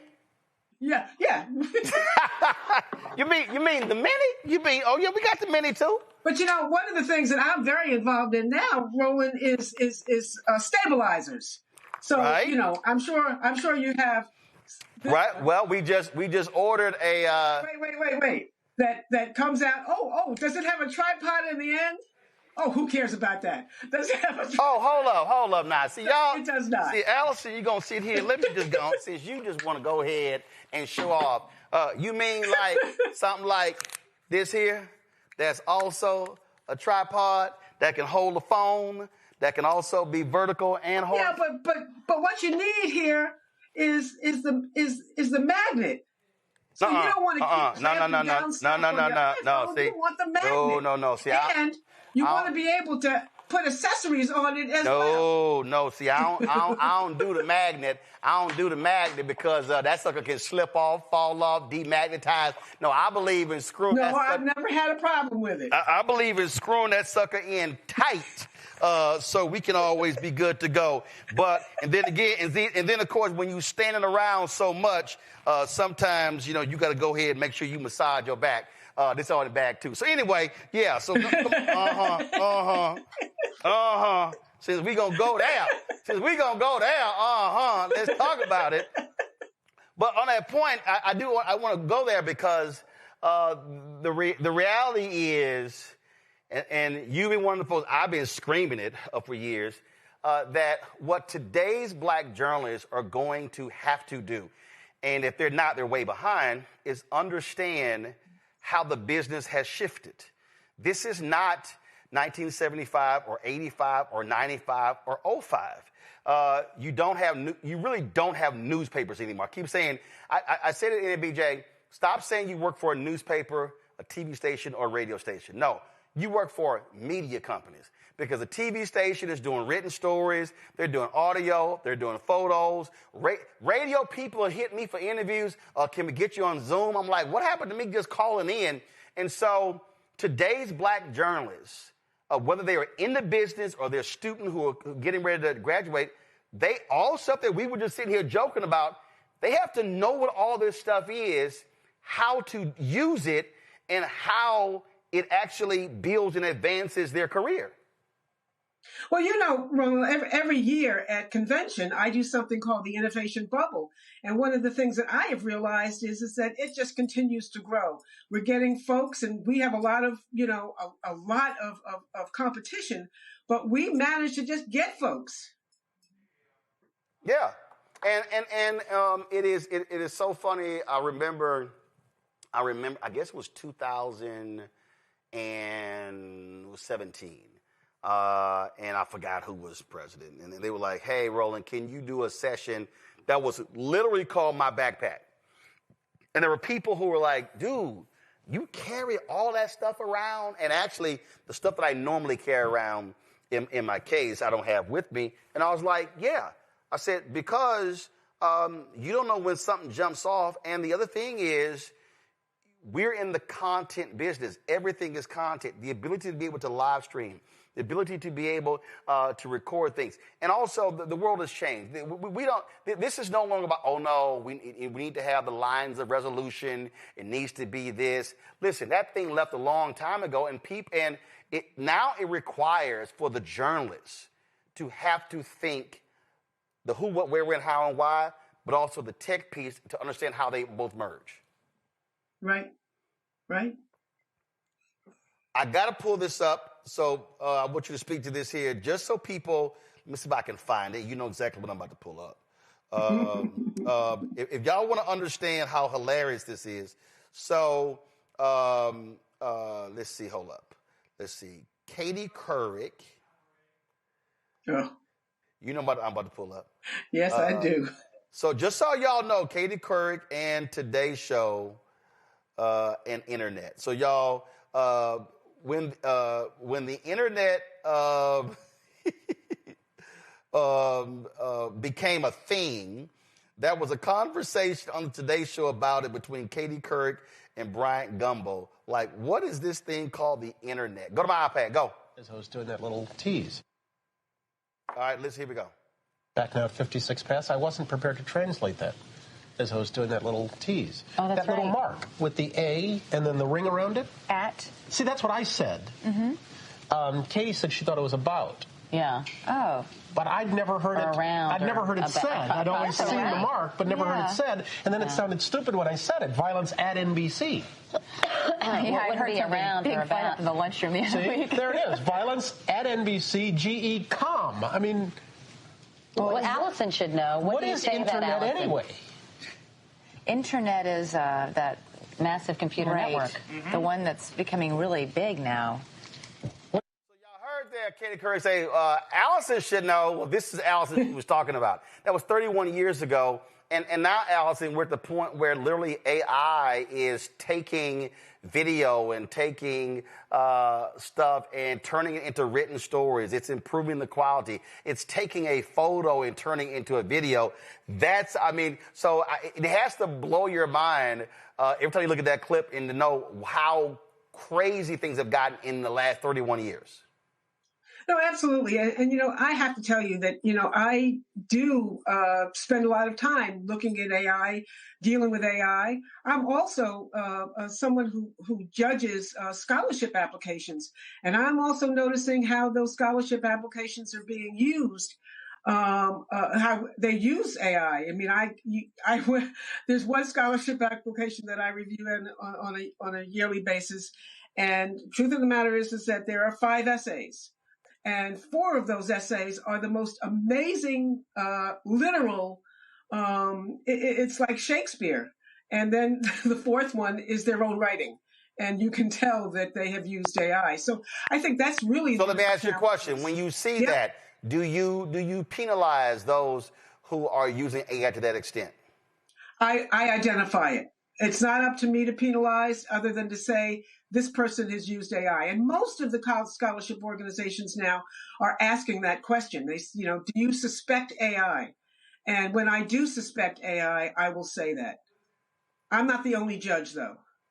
Well, I'll be penalizing because, again, original thought is kind of important.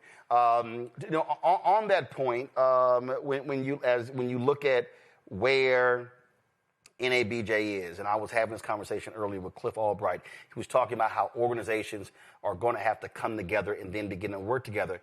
What I keep saying is that our black organizations cannot survive living in these silos. That we're going to have to say, hold up, what are y'all doing? So if you're a business group, okay, how do we partner with you? A tech group, how do we partner with you? As opposed to trying to figure out ourselves, because you have all this capacity, we have to be utilizing our expertise, and it has to be moving this way as opposed to just sort of living in our own world. Your thoughts on that? I agree with you, but I also think we have to strengthen ourselves as we grow, and as we continue to be impacted by the politics of this country. We are. There are people who very clearly, use, I call Trumponian tactics to run an organization. I would like to see us to become a lot stronger. So when we are sitting at that table, we are at the head of that table. And I frankly, confident now, Roland, you're in the executive position in the organization. And I think you understand the importance of us strengthening ourselves as an organization before we get gobbled by other organizations. And I think that, we're at the point where we're close to strengthening ourselves, but, there's still a lot of issues, as you know, that we have to deal with before we begin to come together as a group. Absolutely. Questions from our panel for Allison. Joe, you first. Great to see you.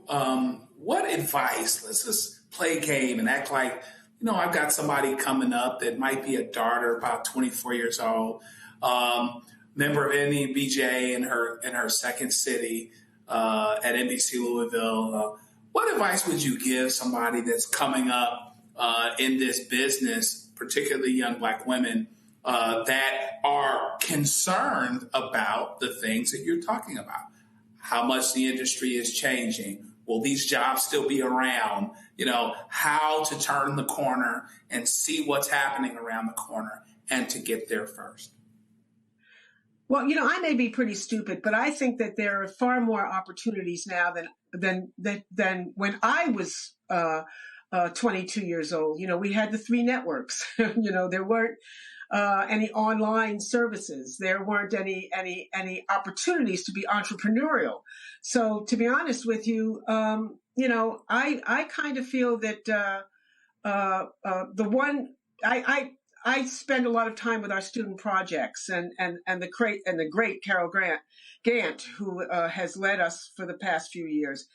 And I have a lot of mentees. One of my mentees is 25 or 26 years old, and she's at the White House for MS Now.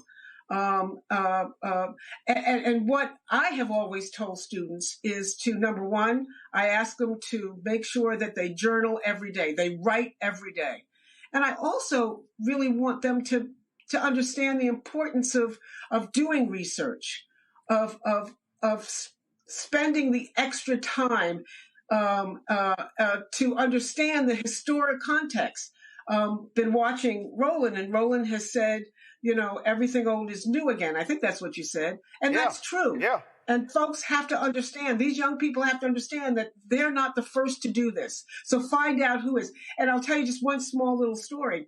My dad was a Johnson appointee, started the Equal Employment Opportunities Commission. But before that, he was with the AFL-CIO. And I had the opportunity, and my dad's there with A. Philip Randolph, and again with Bayard Rustin. And my father is on the screen left. The bottom line is that I started to do some newspaper archive work, and I put my dad's name in there, and 137 news articles showed up. And I got so shocked because for us, he was our dad. He'd come home on weekends, and we'd be, because he worked in Washington, he would, we lived in New Jersey. My mother refused to move to Washington because it was very segregated at the time. Hence, what I found was how important he was to getting the Voting Rights Act passed in the 60s. I mean, he crossed the Edmund Pettus Bridge on the second go around with King. I didn't know any of this stuff. And so I say to all young people, know your history. There's so many ways that you can find your history. And so find your history, know your history, and tell your history along with your present.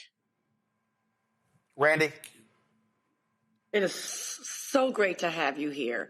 Now, because of the internet, we're seeing, the news, we receive news differently. Of course, we don't have the 3 stations we used to have, and we have independent people out there sharing the news. And I have been happy to see that many people who are non-Black are interested in issues that affect the Black community. Knowing that, why do you think Black journalists matter, though?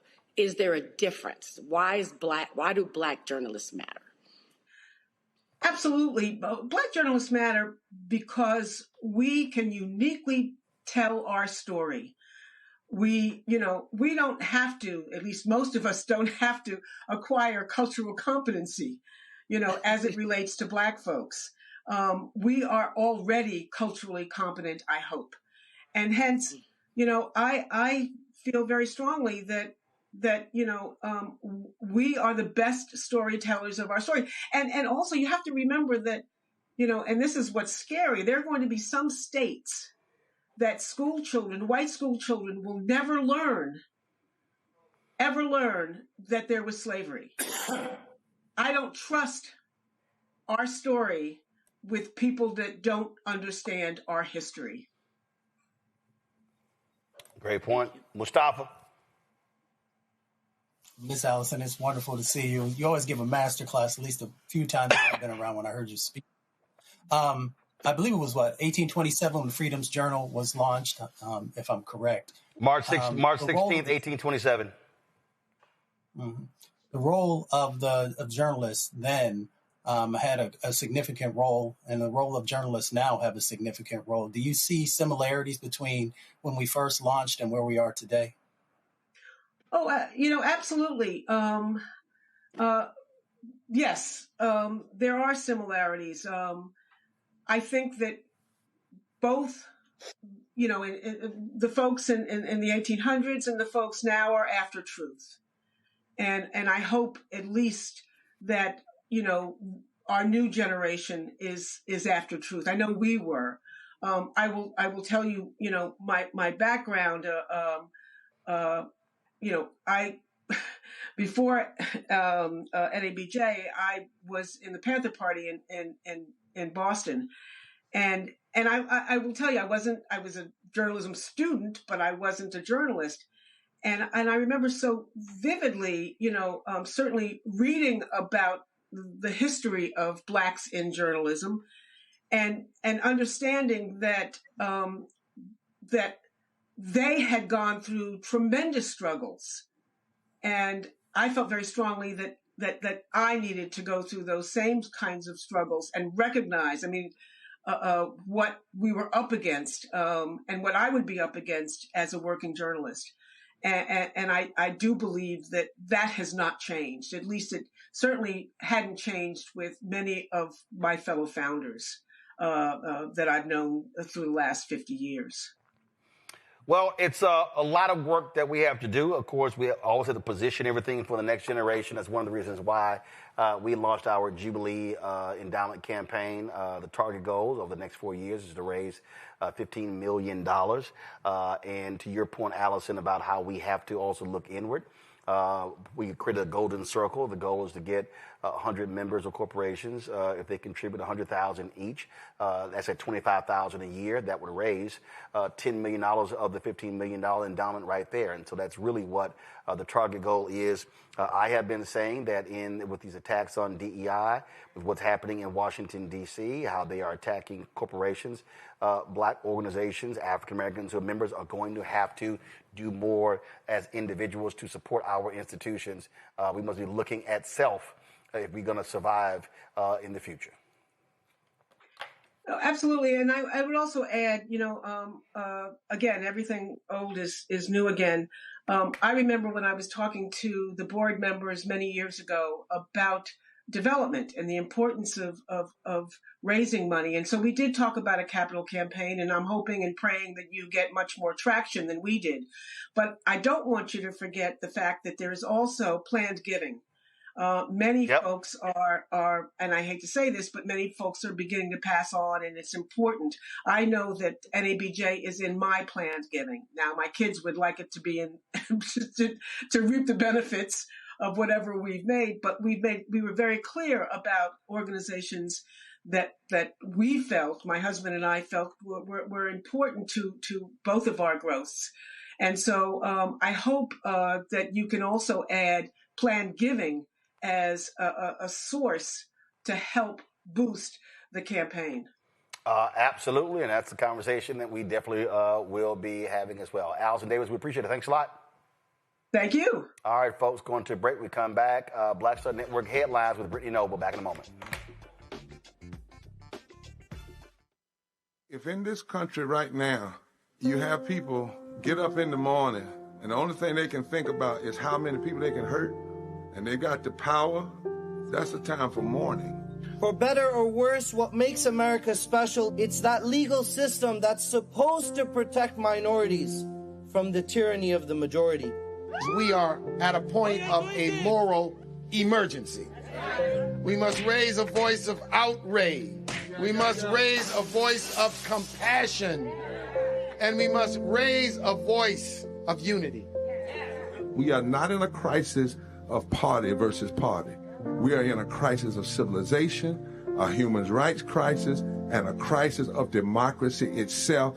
And guess what? You've been chosen to make sure that those that would destroy, those that would hate, don't have the final say, and they don't ultimately win. They said the quiet part out loud. Black votes are a threat, so they erased them. After the Supreme Court gutted the Voting Rights Act in 2013, Republican legislatures moved fast. New voter ID laws, polling place shutdowns, purges of black voters from the rolls. Trump's Justice Department didn't stop it, they joined in.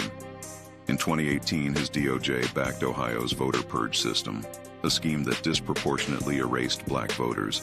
Their goal, erase black votes and political power. Yeah, that happened. These are the kinds of stories that we cover every day on Roland Martin Unfiltered.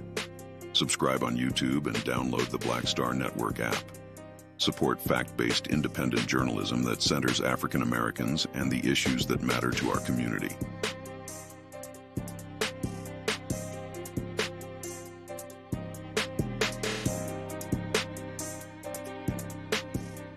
This week on A Balanced Life with Dr. Jackie, we're talking about the ups and the downs of the holidays, the ebb and flow of life, those things that keep us running and gunning. But there comes a time in each of our lives where we need to just sit down, sit back, and relax, giving you a chance to really find out who you are and how you're going to move your life forward. How do I learn? How do I grow from this? And that's where, resilience comes. So I'm literally walking this out in real time. It's just giving myself all the grace, all the space, all the permission that I need. We're talking about all of these things this week on A Balanced Life with Dr. Jackie here on Black Star Network. If in this country right now, you have people get up in the morning and the only thing they can think about is how many people they can hurt, and they got the power, that's a time for mourning.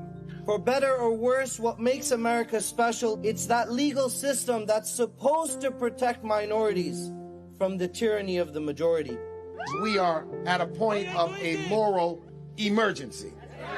We must raise a voice of outrage. We must raise a voice of compassion. And we must raise a voice of unity. We are not in a crisis of party versus party. We are in a crisis of civilization, a human rights crisis, and a crisis of democracy itself.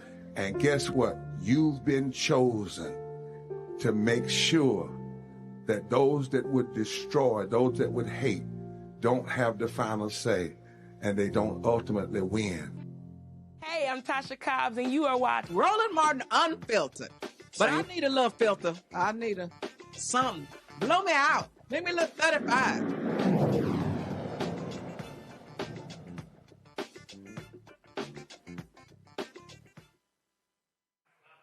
Time for Black Star Network headlines with Brittany Noble.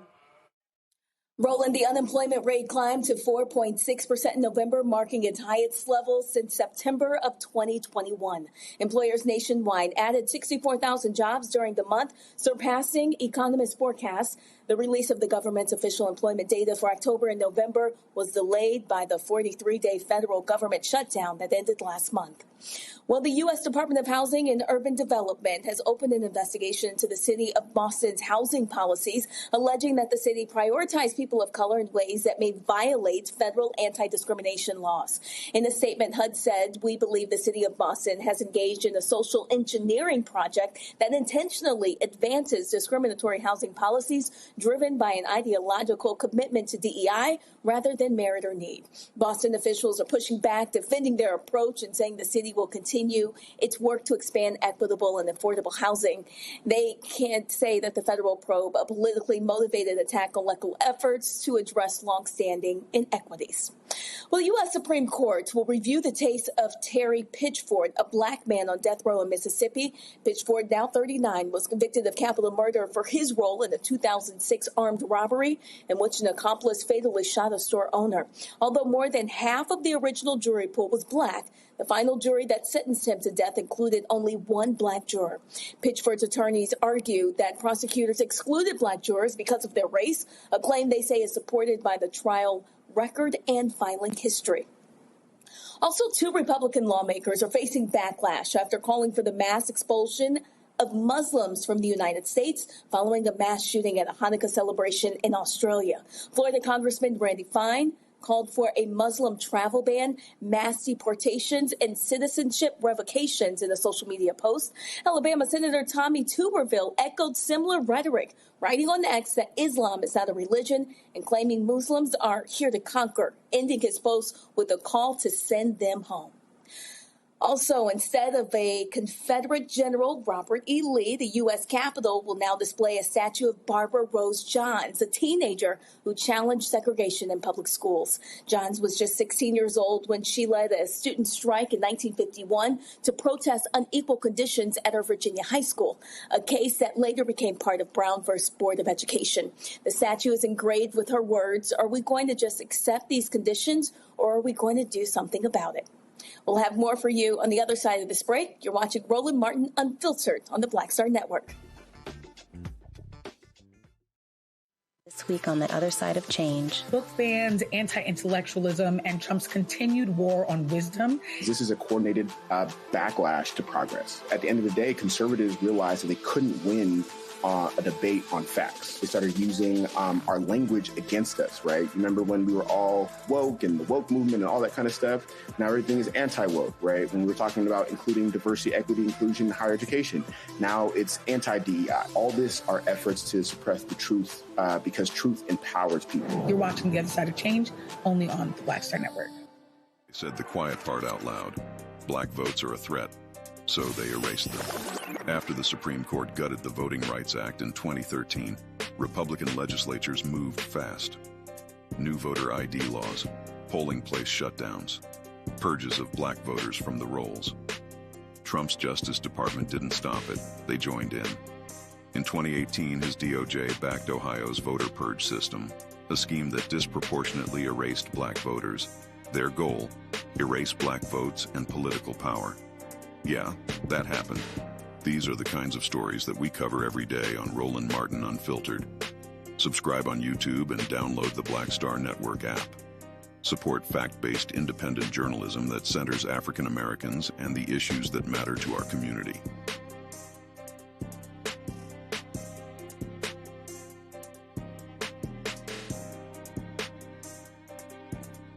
Michael McMillan, President and CEO of the Urban League of Metropolitan St. Louis, and you are watching Roland Martin Unfiltered.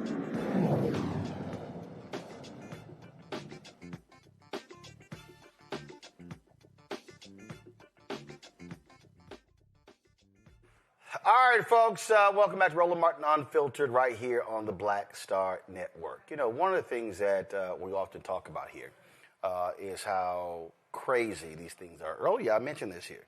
Okay, what's happening there in Boston? It's been 2 more years since the Supreme Court ended race-conscious affirmative action. The Trump administration is now ramping up pressure on the colleges to prove they are not considering race in admissions. The White House has demanded detailed admissions data and is escalating its crackdown on DEI in higher education by targeting personal essays where students discuss race or identity. How about freedom of speech? MAGA officials argue that essays highlighting diversity as students of color, adversity as students of color, amounts to ban discriminatory practices that circumvent the court's ruling. No, it doesn't. Since the 2023 decision, black and brown enrollment has dropped sharply at 20 selective colleges, Ivy League schools. According to the Associated Press analysis, that decline is unfolding even as the White House frames DEI as a problem rather than a solution. Over the past year, federal officials have flagged cues such as personal essays, narratives about overcoming obstacles, and diversity statements as potentially unlawful stand-ins for talking about race. So I guess, Mustafa, white folks from rural America can't talk about overcoming adversity.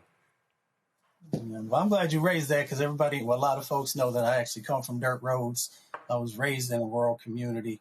And, you know, I saw plenty of folks when I was going to college as a part of their the information that they were sharing with those institutions, talking about where they came from, why they were proud of where they came from, the challenges that they faced. And it was just a part of their narrative. So we should be able to actually share, both of the beauty and the challenges of the spaces that we come from and how education can help us to move to a higher level. But of course, these folks are not interested in Black and brown folks being able to garner higher education because, again, they don't want to have to compete, not only just when we're going to school, but also after we graduate and get degrees and move into the job market. So once again, this is just another way of erasure. This is another way of restricting people's ability to be able to move forward. Randy? And I think what people don't understand is that a lot of white people feel as if they're deserving of every position that's there, every position at every college that exists, and that the only reason we get in is because of either DEI and this white guilt they always talk about. You're hearing them, keep talking about the only reason that white people are in any way sympathetic to us is because there's white guilt, not because we've earned any right or earned anything that we have. And so they're trying to suggest that they should get rid of in any program where they feel sorry for us. Sorry, I'm rambling a little bit, but I think that is the problem that's happening right now, is that they just want to say white people don't even listen to Black people's stories. We need to do everything that we can to suppress the truth. And the only way that we have ever earned any sort of recognition or position in school is based on them feeling guilty or us being victims. And we all know that that is not the truth. Yep, and you know what? These white folks always talk about, oh, you're playing the victim. They're doing a really good job, Joe, of playing the victim. Yeah, well, normally it's the same old thing. There's all this deflection that's going on. And, what they're accusing us of, frankly, is what they're doing. Playing victim, woe is me. I've said more than once, listen, at the end of the day, this system was not created for us. And I am very sympathetic to hardworking folks of whatever color. But that white person still has an advantage of privileges, what Paul Mooney used to call the complexion for the protection. And so life is not fair. It's inherently unfair. And so is grace and mercy. So it works two ways. Both to the good and to the bad, that life isn't, quote, fair. We try to make it fairer, but it'll never be totally fair. Most people won't switch with us when it's time to be in a car on a dirt road late at night with the police following us. And so, they get 5 out of 6 spots, born on third, sometimes stealing home. And then they want to learn, they want to have a discussion about why the 6th spot doesn't go to them as well. They have the force of tradition, the force of relationships, the force of familiarity. And then what they're trying to do with us is take away the force of law. And so, it's interesting. There's this presupposition, to Randy's point, that they're the ones that actually belong in the first place.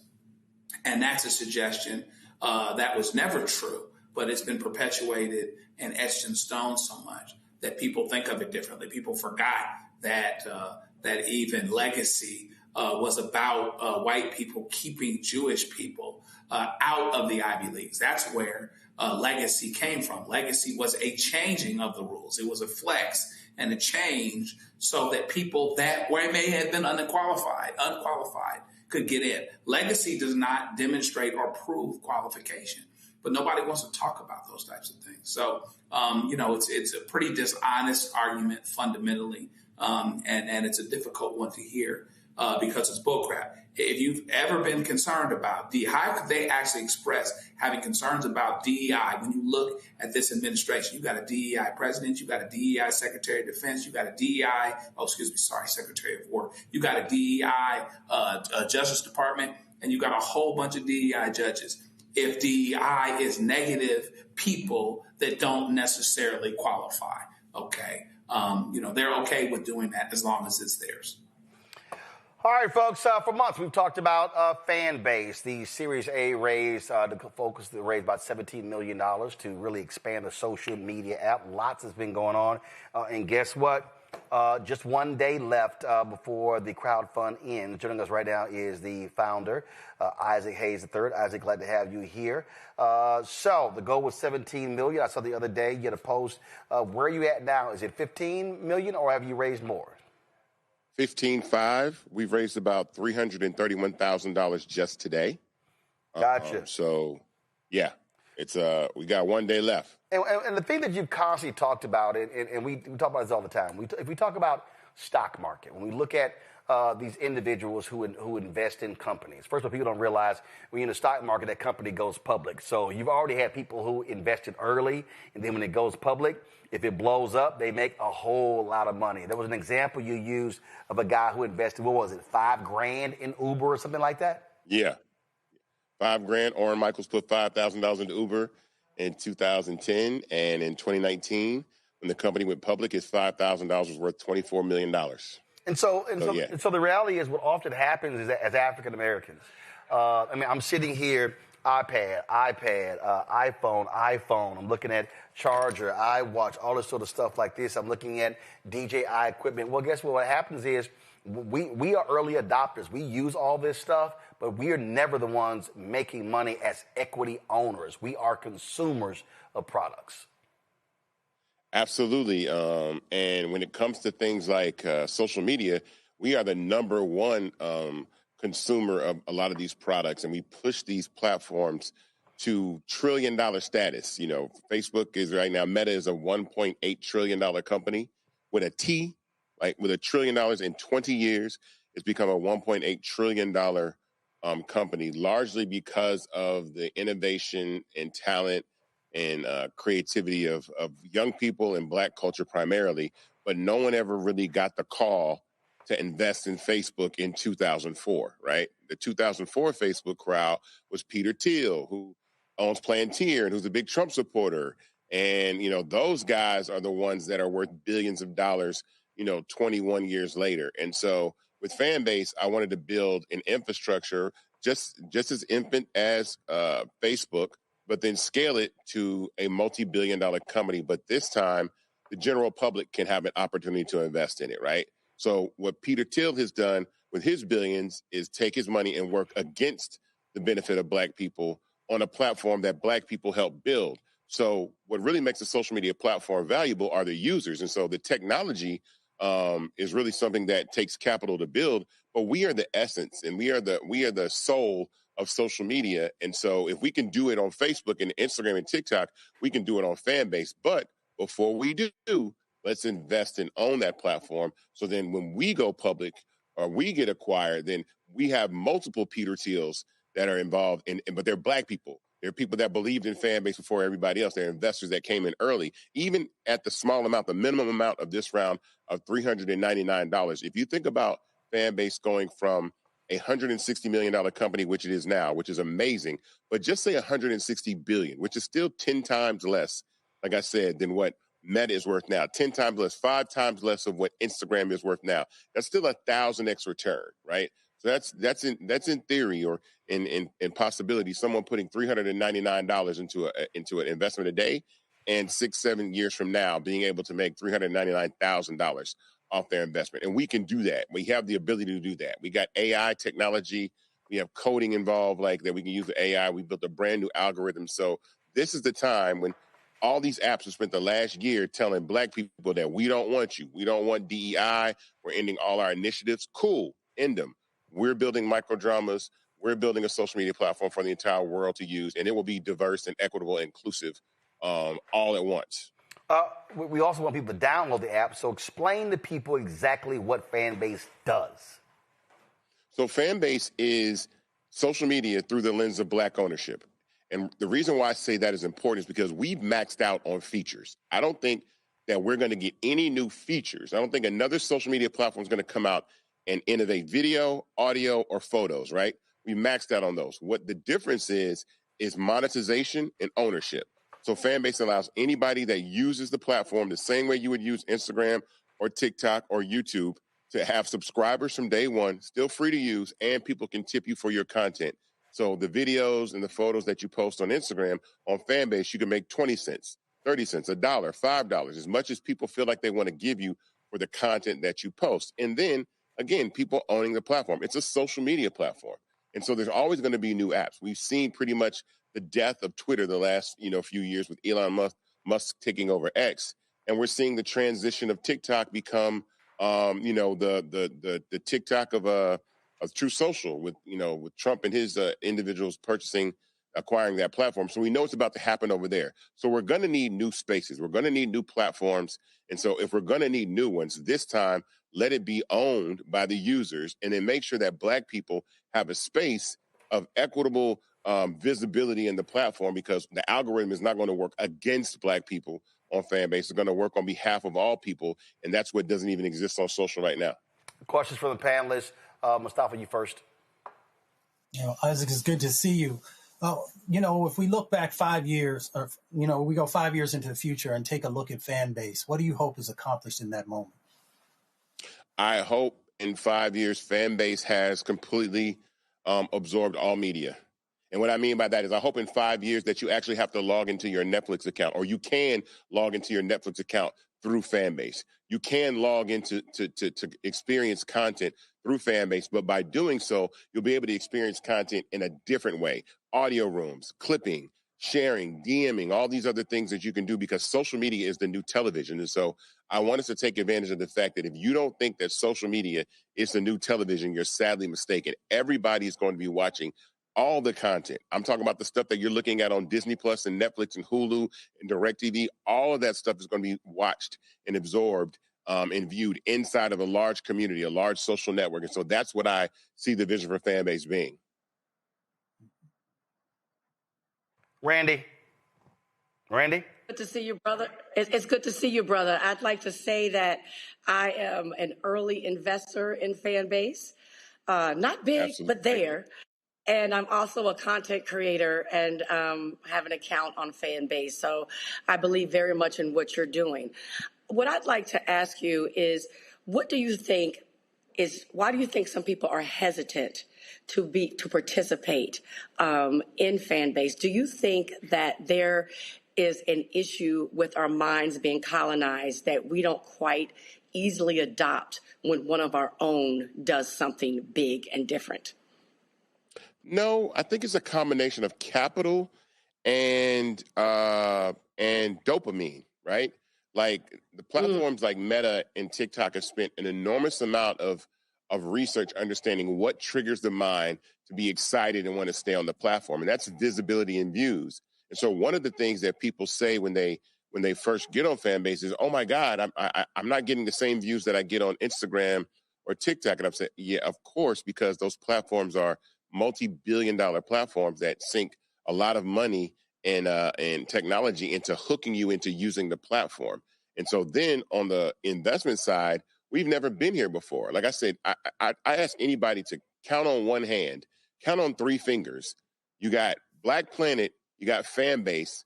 Name another one. Name another like Black-founded social media platform that has come anywhere close to Fanbase or Black Planet in 25 years. And so we've never been here before. So people are also worried about the unknown. I think what's going to happen, though, is that people are going to be forced to move to other platforms simply by the way that they're going to be treated.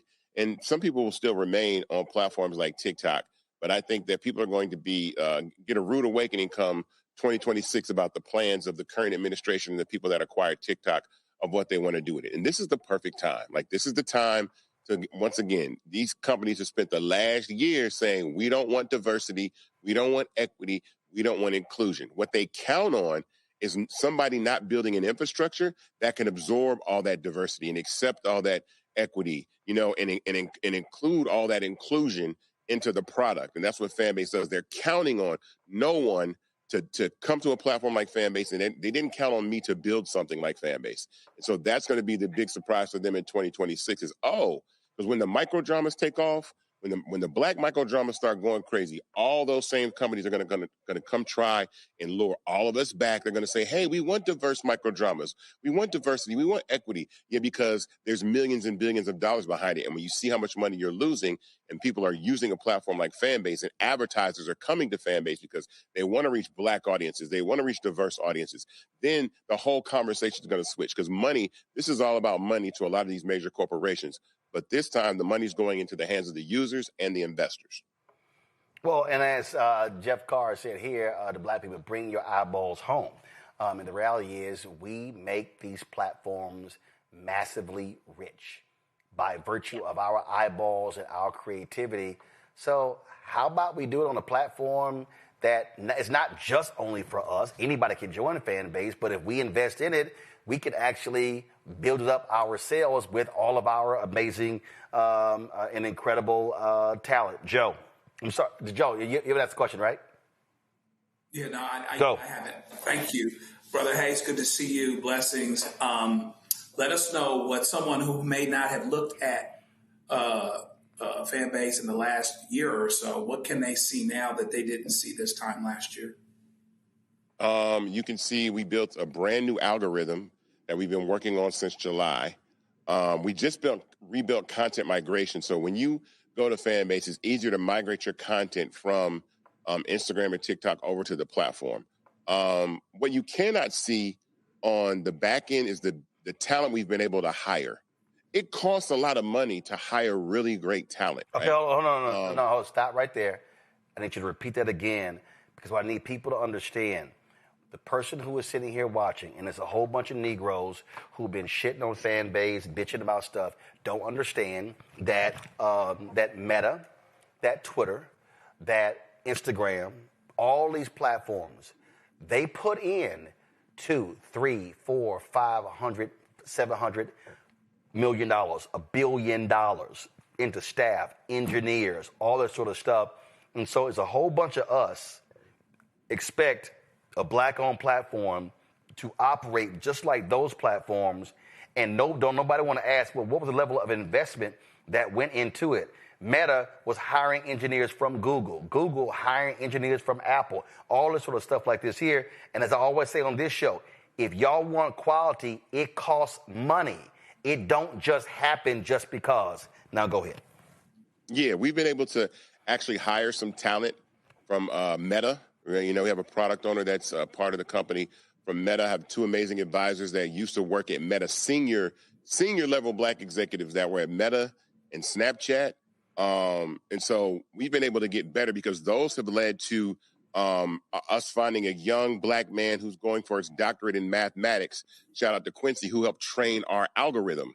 So you have a young black man understanding that as we train an algorithm to recognize, images and faces and features, that it's not biased against black people, right? And all these things matter. Like, these are really, really important things, and they don't understand that. But Roland, you said something so important, and you just kind of glossed over it, but we I ain't glossed over it. Hold on.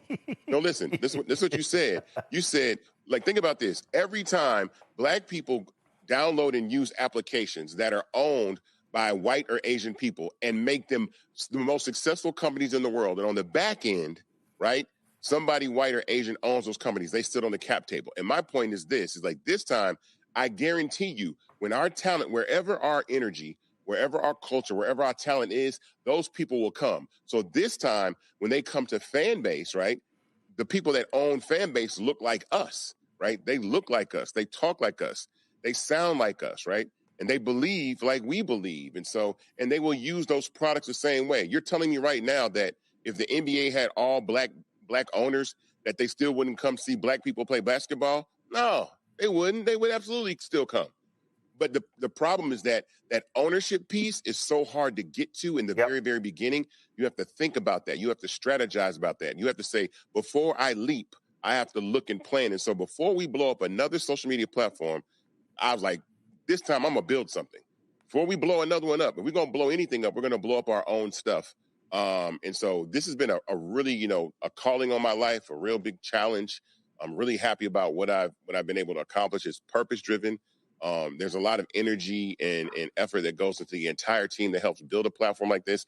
And the investment side just brings it all the way home. I think people never get an opportunity to invest in startups like this. But I promise you, between now and the rest of the year, you will hear people running up parlays on Prize Picks and talk about playing the lottery that's at $1 billion and going to Vegas and gamble. And they want you to do that. They put primarily black faces in front of these commercials that tell you to gamble. no shade to anybody that gets paid to advertise to gamble, but every time I see a commercial about gambling, I see Kevin Hart, LeBron James, Jamie Foxx, Drewski, Joe Budden, all in Beast Mode.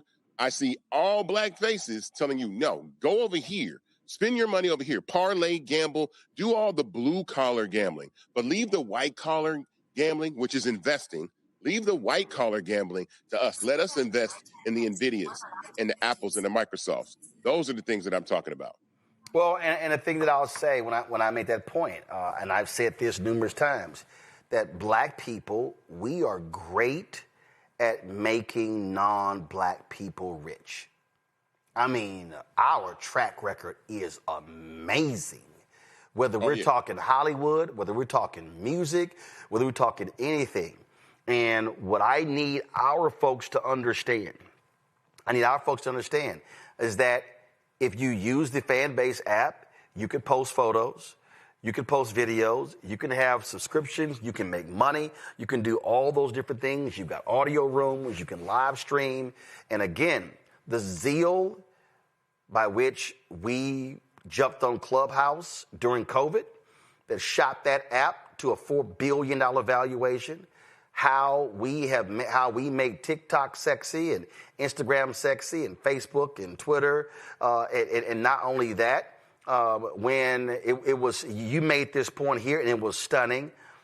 These black targeted, so-called black-owned outlets, when they were talking about banning TikTok, it was stunning to watch these black outlets touting other apps out of China and other places that they ain't never heard, but they actually saw it on some white site and totally ignoring Fanbase as if Fanbase didn't even exist.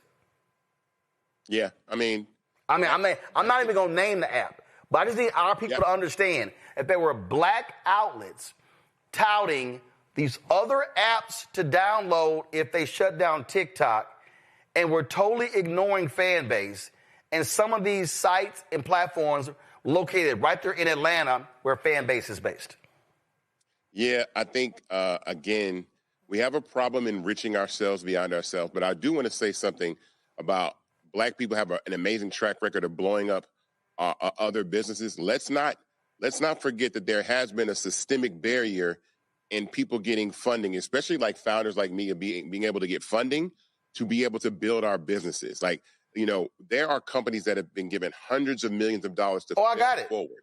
But here's why I make that point. I made that point for a very, I agree with that, but that's not why I made the point.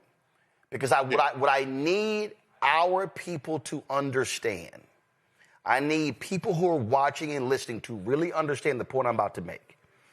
And I'm going to go back to our first year. When we launched this show, I was at the National Underground Railroad Freedom Center. And it was a panel that Procter & Gamble was sponsoring. It was the day before the Cincinnati Music Festival. And you had, it was a brother who was sitting next to me. Kid Capri was to my right. And the brother who was a business owner in Cincinnati, this is what he said. He said, y'all, we really got to support Roland Martin Unfiltered. He said, now look, it's not going to look as good as CNN. And I stopped. I said, the fuck is not? That's literally what I said. I stopped him. He's like, no, bro. I understand. I said, no. I want you to understand what you just did. You just literally spoke second class. I said, I've got 4K cameras in my studio. I said, I've got lighting. I've got this. I said, now, to your point, I don't do $1 billion in profit like CNN. I said, but if you articulate to the public that I don't look as good, you are speaking second-class status into existence. It's no different than I had a brother, Isaac, when I was at TV One. A brother said to me, Roland, when are you going to get you a show? I said, I know the story. I said, I'm confused. I got a daily show. He said, no. I know about your TV One show, but I mean a real show. He said, like on CNN or MSNBC. Now, I wanted to cuss his ass out, but I froze and I said, brother, let me ask you a question. I said, are you aware that when what was his name? He was the anchor at NBC News, not Peter, Williams. Y'all know, who was Brian it? Williams. Brian Williams. I said, are y'all aware that I said, brother, are you aware that when Brian Williams comes to D.C. to do NBC Nightly News, he sits in the same chair that I sit in? He was like, I'm confused. I said, do you know there's a plexiglass table that's right next to the chair, and there's a bristle brush on top, and there's a brush for white people's hair on the bottom? He looked at me like I was crazy. I said, you didn't realize that the set, the backdrop, the cameras, I said that when he's here, they send it down the fiber optic line to New York, but when I host the show, we send it down to Denver. And he's like, I don't understand. I said, bruh, we contract the studio from NBC News Channel. I said, so you just said I don't have a real show when I'm literally using the exact same studio as NBC. And the brother just froze. And that's part of the issue here, Isaac, that there are black people who have hated on you and the app. Ain't got this, ain't got that, it don't have this. Oh, this functionality, this ain't working, without realizing for a long time Twitter had bugs, Facebook had bugs, Twitter still got bugs. Twitter had bugs, Facebook had bugs, Instagram didn't always have 10-minute videos. I remember when it was a thing, it was a big thing when Instagram went to 10 seconds or 15 seconds. Those things are a function of money, growth. Money and growth allows you to have more growth, to invest in the product, to make it better, to make it faster, to make it more efficient. That's how this thing works. I literally just okayed today $175,000 in expenses on camera and audio gear. Guess what? I couldn't do that when I launched in 2018. That's what money and growth does. Absolutely. What's interesting is that what makes this challenging is that our floor is everybody else's ceiling. So I have to start where Instagram is today. Not Instagram. I can't start where Instagram was in 2010 with just photos and filters, right? I couldn't dare do that.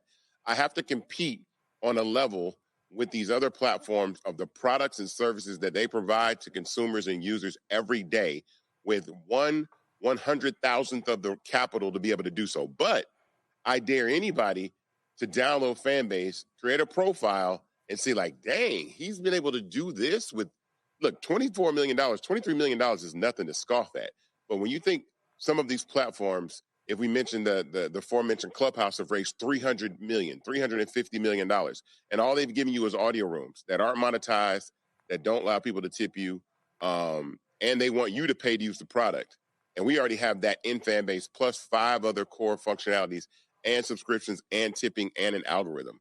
We're spinning yarn into gold over here. We're taking this capital that we raise and building a product that's competitive to the current platforms that we're able to pull people over and have them use Fanbase. And that's the thing. When I see that the innovation and some of the things that we build over at Fanbase wind up over on Clubhouse or wind up over on TikTok or wind up over on Instagram, I smile because I say, oh, money's the only thing that separates us. You need to take our ideas. You have the capital. And so that's what this raise is about. It's about funding the app to then scale it to another level and then raise $150 million and then build it better and then raise $600 million.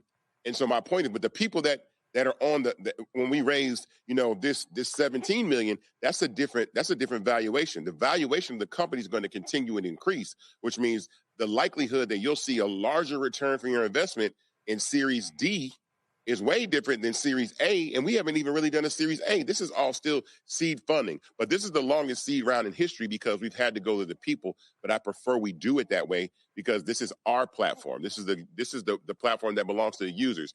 And something that I'll say to you, Roland, is it's funny how how the world has shifted so much to where they're on your side of the fence now. Now everybody's coming to YouTube. Some people don't have a choice. Some people have to create YouTube channels now. They don't have network television to go to. They don't have terrestrial radio to go to. They have the infrastructures of platforms that they build, and you had the foresight to go independent long before anybody else did, and that's why I always give you your flowers, because everybody makes it not sexy to go independent, right? Oh, yeah, man, it's not a good show, it's not whatever. But now, no, this is where everybody's headed regardless. You were just early. Fanbase is just early. We are visionaries. We are people that see where things are going long before everybody else, and 99.9% of the people don't see it. So they'll mock it, they'll ridicule it, they'll make fun of it. But that 0.1%, they put their money down. They invest. They watch. They support. They tell others. And then before you know it, everybody's going to be like, I knew Roland was going to make it. I knew Fanbase was going to be a success. No, the people that know it are going to see it with their wallets. They're going to see, they're going to be able to talk that talk like, I invested. No, I was there in the beginning when it was lean and mean over there, and Isaac was doing these conversations with Roland, and now look where they are. And that's the point about investing early and being an early adopter, because people bite themselves. Everybody has their story. Man, I wish I would have invested in Uber. Man, I wish I had invested in Apple. Man, I would have invested in Facebook. Man, I wish I would have had the chance. This is your chance. So I want to hear anybody in the community talk about, man, how come you ain't let people invest in Fanbase? What about the people? The time is now. Like, this is, I'm looking at my watch. You got a little time left. When we hit $17 million, the race closes regardless. So no matter what amount of time that is left in this round, if we hit $17 million tonight, the race closes, right? And we, like I said, we raised in a day almost $335,000 just in today, right? And that's the day before. This is the day before the round is closing. So I tell people not to wait. Tell a friend. Make it Christmas gifts. Tell everybody that you know that we need to support and build, because in 2026, I'm taking no prisoners on the way that Black culture is handled and treated, because these apps have told everybody all year long, we don't want you. And we beg anyway. We don't want you on our apps, and we beg. And I have no time or no energy for any of that in 2026. So we on our own wave in 2026. Indeed. All right, folks. So if you, first of all, download the app Fanbase. Go to the Apple Store, go to the Android Store, download it. But if you want more information on how to invest, and again, there was somebody, there's somebody out there, I didn't bring her name, and the problem is, y'all, I don't know how to reach her. She sent me a $399 check for Fanbase. Y'all, that's not how it works. You can't send me money. Okay, you can't do it. You got to go to startengine.com/Fanbase. Startengine.com/Fanbase. All the information is on there. It closes tomorrow. What time tomorrow? Is it midnight? Is it 5 p.m.? What's the time? It's midnight. It's midnight West Coast time. So it's technically all right. So 3 a.m. Eastern. So it really closes on December 18th at 3 a.m. Eastern. But West Coast time. So y'all, that's it. We've been talking about it. We've been running promos at the end of every single show. We talk about it for months now. So y'all can't say I ain't know. You can't say I ain't have a shot. Now what's the minimum investment, Isaac? $399. Get your 60 shares. All right. So again, y'all, and again, look, there's no guarantee that the investment will pay off. But here's what to Isaac's point, we spent a whole bunch of money on stuff that we have thrown out a year or two later. But the opportunity to be able to build and grow and see your investment pay off is critically important. And yes, a lot of us been buying lottery tickets. And listen, I don't spend no money at a casino. If I'm going to gamble, hell, I'm going to gamble on the golf course where I know what my skill set is. Hell, I know what I can do. Isaac, we appreciate it. Thanks a lot. Thank you, sir. All right. Final point to the panel here, and Mustafa, I'm going to start with you. Man, I see this so often. So many Black folks who literally will drag and crap on Black-owned companies. It ain't this, ain't that. And, man, we will give white folks shot after shot after shot. And folk got to understand, you cannot grow and get big if you don't have capital. I would say this here. When I sit in these meetings and they go, well, you know what we really need for Black-owned companies? We really need more investment. I said, nah, I'm good. I said, I ain't got no debt. I don't need investment. I need contracts. If I get contracts, I can grow. I said, contract money is the same as investment money. Actually, it's better because you ain't giving up equity. But that's what we have to recognize, that we have to look at how business works, and the ability for us to be able to invest in something that will pay off bigger down the road is stuff that we normally never get a chance to do. That's just real. And, you know, I love that quote that says, bet on black. I mean, we bet on so many other things. I'm so blessed. My father, at a very young age with myself, you know, taught me about how important it is to utilize the stock market, to utilize investment, to make sure that you have exponential growth that happens over time. And I'm just one who believes that if we say that we love the black community, then for those who have done the work, right, who built the infrastructure, who have thought critically about whatever the entity is, then we should support them. And by supporting them, one, we're doing the right thing and helping to uplift our communities, but we are also helping to build wealth inside of our communities and for our families. And we are always talking about the wealth gap that exists inside of our country. This is an opportunity through investment to actually make sure that we are shrinking that and one day eliminating that, and also making sure that generation upon generation of the folks who come after us have what they need to be able to continue to thrive, not survive, but to thrive. So, folks, do your due diligence, do your research, but make sure that you are investing inside of our community and our entities. Randy? The only way we get power is if we build up our economy. Many of us as black users on these social media sites and things, we're oftentimes being silenced. We get put in Facebook jail just by simply talking about our issues. Our voices are always diluted or completely silenced. And it would be power if we actually had when we have our own site, and someone who wasn't scared about us talking about our issues. Just like you have power, Roland, in owning your own network. You can cover the stories that matter to us. You don't have to worry about being silenced or our message diluted. So we absolutely need that power. And, we're so patient with other people. I think about how now we're spending $1,200 on an Apple iPhone, and we're getting updates every month because it has bugs in it. It doesn't quite work. We go to McDonald's and our order isn't right. So we need to understand and be patient as we do get capital and we build up and build our site and our products to be better and better. Joe?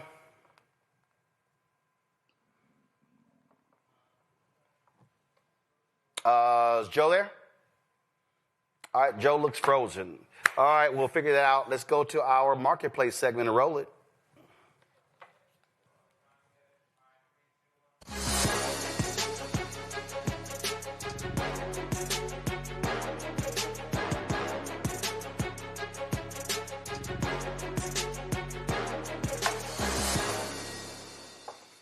All right, y'all, we're talking beauty, self-care, and celebrating our melanin. That's right, Cocotique is a subscription box created just for black women and women of color, delivering curated beauty, hair, and wellness products right to your door every single month. Cocotique founder and CEO Dana Hill Robinson joins us from Marietta, Georgia. Dana, glad to have you here. So where does this idea come from, this subscription box that comes, is this what it is that comes every single month?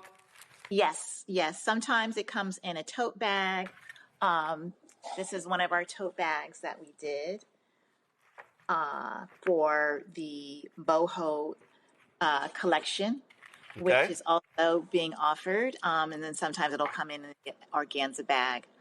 But I started Cocotique in 2013 to provide a platform for women of color to discover products that are curated especially for them. Every month you'll get 5 to 7 full-size products that range from hair care, skin care, makeup, everything under the sun that pertains to self-care. And a lot of times, women say to me, oh my God, this is just a present to myself, because so many women don't make themselves a priority. And so Cocotique is that gift to yourself, to remember to practice self-care and to prioritize yourself. So I'm looking at it here. So we've got this extra long 60-inch satin wrap. Rand is over there salivating. We've got Collagen Supreme Mask. We've got a couple of these in here. We've got Edge Control. Yes. We got, let's see here. What is this called? Double Take, Sculpt, and what is this? It's a highlighter stick. Okay, all right, highlighter stick. Got it. We've got we got a couple of those. What we got here? What's this little bitty thing right here? Jelly juice? What's jelly juice? So that's a really beautiful lip gloss, kind of like a cherry lip gloss. So there's a lip gloss and then also a lip scrub as well. Cool. In the box. We got All I Need Serum. Yes, this serum just takes care of everything under the sun, from dryness. You want some glow to your skin. You want to get rid of those wrinkles. This takes care of everything. Cool. Let's go questions. Randy, you first. Well, you know I do. You're right about this. I absolutely love this idea. I'd love to know, are there levels of the packages you can receive? Like, is there a deluxe package and a premier package? Or is there just right now one level package that you can get? Yeah, so right now there's one package. And every month you'll get anywhere from 5 to 7 products, although this one box actually had 10 products in it. And that was one of our mega boxes. But all of the products are full size, generally. Every now and then we might do a travel size, but I love to spoil my subscribers and my customers by giving them the full size product so they get to immerse themselves in the full experience. Mustafa. Well, Ms. Hill Robinson, congratulations on everything so far. I guess I'm the science guy right now on the show. Could you talk a little bit about your products and how they're developed? And, I'm sure they're healthy, but I'll let you say that. I'll let you talk about that. Sure. So these are not my company's products. So I actually work with different brands, different brand partners who supply the products for the box. Now, generally, I'm very, very concerned with the ingredients. I make sure that they're mostly toxin-free, because so many products these days have ingredients that will, over time, hurt you in terms of, they say hair care products have all kinds of ingredients that may cause cancer and things like that. So a lot of the products that I've included in the box are clean products that, are formulated to work, but at the same time are not going to damage your health. Well, folks, if y'all want to actually see now also, so the monthly subscription. So for this, what is it every month? It's $30.99 every month. And like I said, it's all full-size products. We also have products. The one box that we have is our boho takeover box. And this is if you have braids. This box has 5 full-size products with everything under the sun that you need to take care of your braids. You have your boho fresh. This is from Jamaican Mango and Lime, this company. So you have your boho fresh, which is a nice cleaning spray, but also it's fragrant. So it's going to help with, keeping your braids smelling fresh. We also have the detangler. We have a braid wash as well. Now, a lot of people don't want to wash their braids because they're afraid they're going to mess them up. But, you have to wash those braids and keep them fresh and keep them clean. And this is a foam. And so you're able to go in there and spray this on your braids without disturbing, and making them frizzy. And then we also have the flex foam as well. That once you've washed it, you can lay down your braids with the foam. And then we have a scalp oil. So you got to take care of your scalp while you have those braids. And this is great because it has a nozzle, so you can really get in there in between the braids to nourish your scalp. All right, then. Well, again, folks, if y'all want more information, go to shopblackstarnetwork.com. Listen, Christmas is coming up real fast. If y'all want to get this, give someone this subscription as a Christmas gift, go to shopblackstarnetwork.com. Pull it up, shop blackstarnetwork.com. You actually see Coco Teak. It's right there on the website. You'll be supporting black-owned businesses. You'll be supporting Dana's business. You'll be supporting our business. And so go to shopblackstarnetwork.com. Dana, thanks a lot. Thank you. Thanks for having me. Have a great day. Thank you very much. All right, folks, we went over time. Let me thank Mustafa. Let me thank Randy also. Let me thank Joe. Shout out to Randy. Randy just celebrated her birthday. And so you know she's been out there acting a fool. So Randy, happy birthday. And I think Nola's birthday was on Monday, I believe. Nola's birthday was on Monday, so shout out to her as well. So y'all appreciate it. Thanks a lot. Hey, folks, if y'all want to support the work that we do, please join our Bring the Funk fan club. You want to contribute via Cash App, use a Stripe QR code to see it right here, bottom left-hand corner. That's for credit cards as well. PayPal's R. Martin Unfiltered. Venmo's RM Unfiltered. Zelle, Roland at RolandSMartin.com. Roland at RolandMartinUnfiltered.com. Checks and money order. Make amount payable to Roland Martin Unfiltered. P.O. Box 57196, Washington, D.C. 20037-0196. Download the Black Star Network app. Apple phone, Android phone, Apple TV, Android TV, Roku, Amazon Fire TV, Xbox One, Samsung Smart TV. You want to get a copy of my book, White Fear, How the Browning of America is Making White Folks Lose Their Mind. Available at bookstores nationwide. Get it on online. Get it bookstores as well. Get the audio version I read on Audible. If you want to get our Roland Martin Unfiltered Black Star Network swag, go to shopblackstarnetwork.com. T-shirts, hoodies, wall art, mugs, all kind of stuff. Shopblackstarnetwork.com. All of these products you see right here, we're going to add some to the stack right here. All of these products are black-owned companies available at shopblackstarnetwork.com. Go to the site, support those businesses. And as I said, download the app Fanbase. You got until 3 a.m. Eastern on the 18th. If you want to invest in Fanbase, after that, y'all ain't on me. StartEngine.com/Fanbase, StartEngine.com/Fanbase. Folks, that's it. I'll see y'all tomorrow right here. Roland Martin Unfiltered. Oh, hold on before I go. Let me go ahead and kill the music, please. Before I go, let me see this here. I got this yesterday, and so let me do this here. I'm going to let me airdrop this here. Shout out some sad news. Charles Robinson. Charles worked for Maryland Public Television. I think we actually had Charles on the show once. Charles was a good brother. I knew him through NABJ. Absolutely great brother. He also was a phenomenal alpha brother as well. Charles passed away yesterday in Maryland.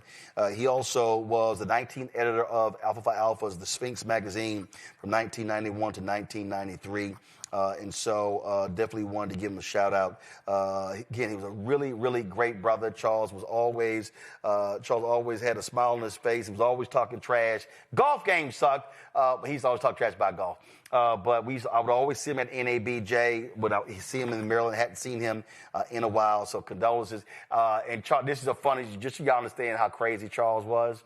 Charles came to me. He was like, man. He said, I'm sick and tired of hearing my wife call your name in our bedroom. I was like, what? He was like, yeah, she's always watching your show, talking about go Roland, go Roland. And, you know, every time I see Charles, I was like, Charles, your wife still calling my name in the bedroom? We would crack up laughing at that. I'm talking about, because he the one told me the story. So condolences to his wife, to his family. Again, we will miss Charles. He was a phenomenal alpha brother. He was a phenomenal journalist, a hard worker in the National Association of Black Journalists. And so condolences to Charles and his family. Folks, I'll see you tomorrow right here on Roland Martin Unfiltered. Holla.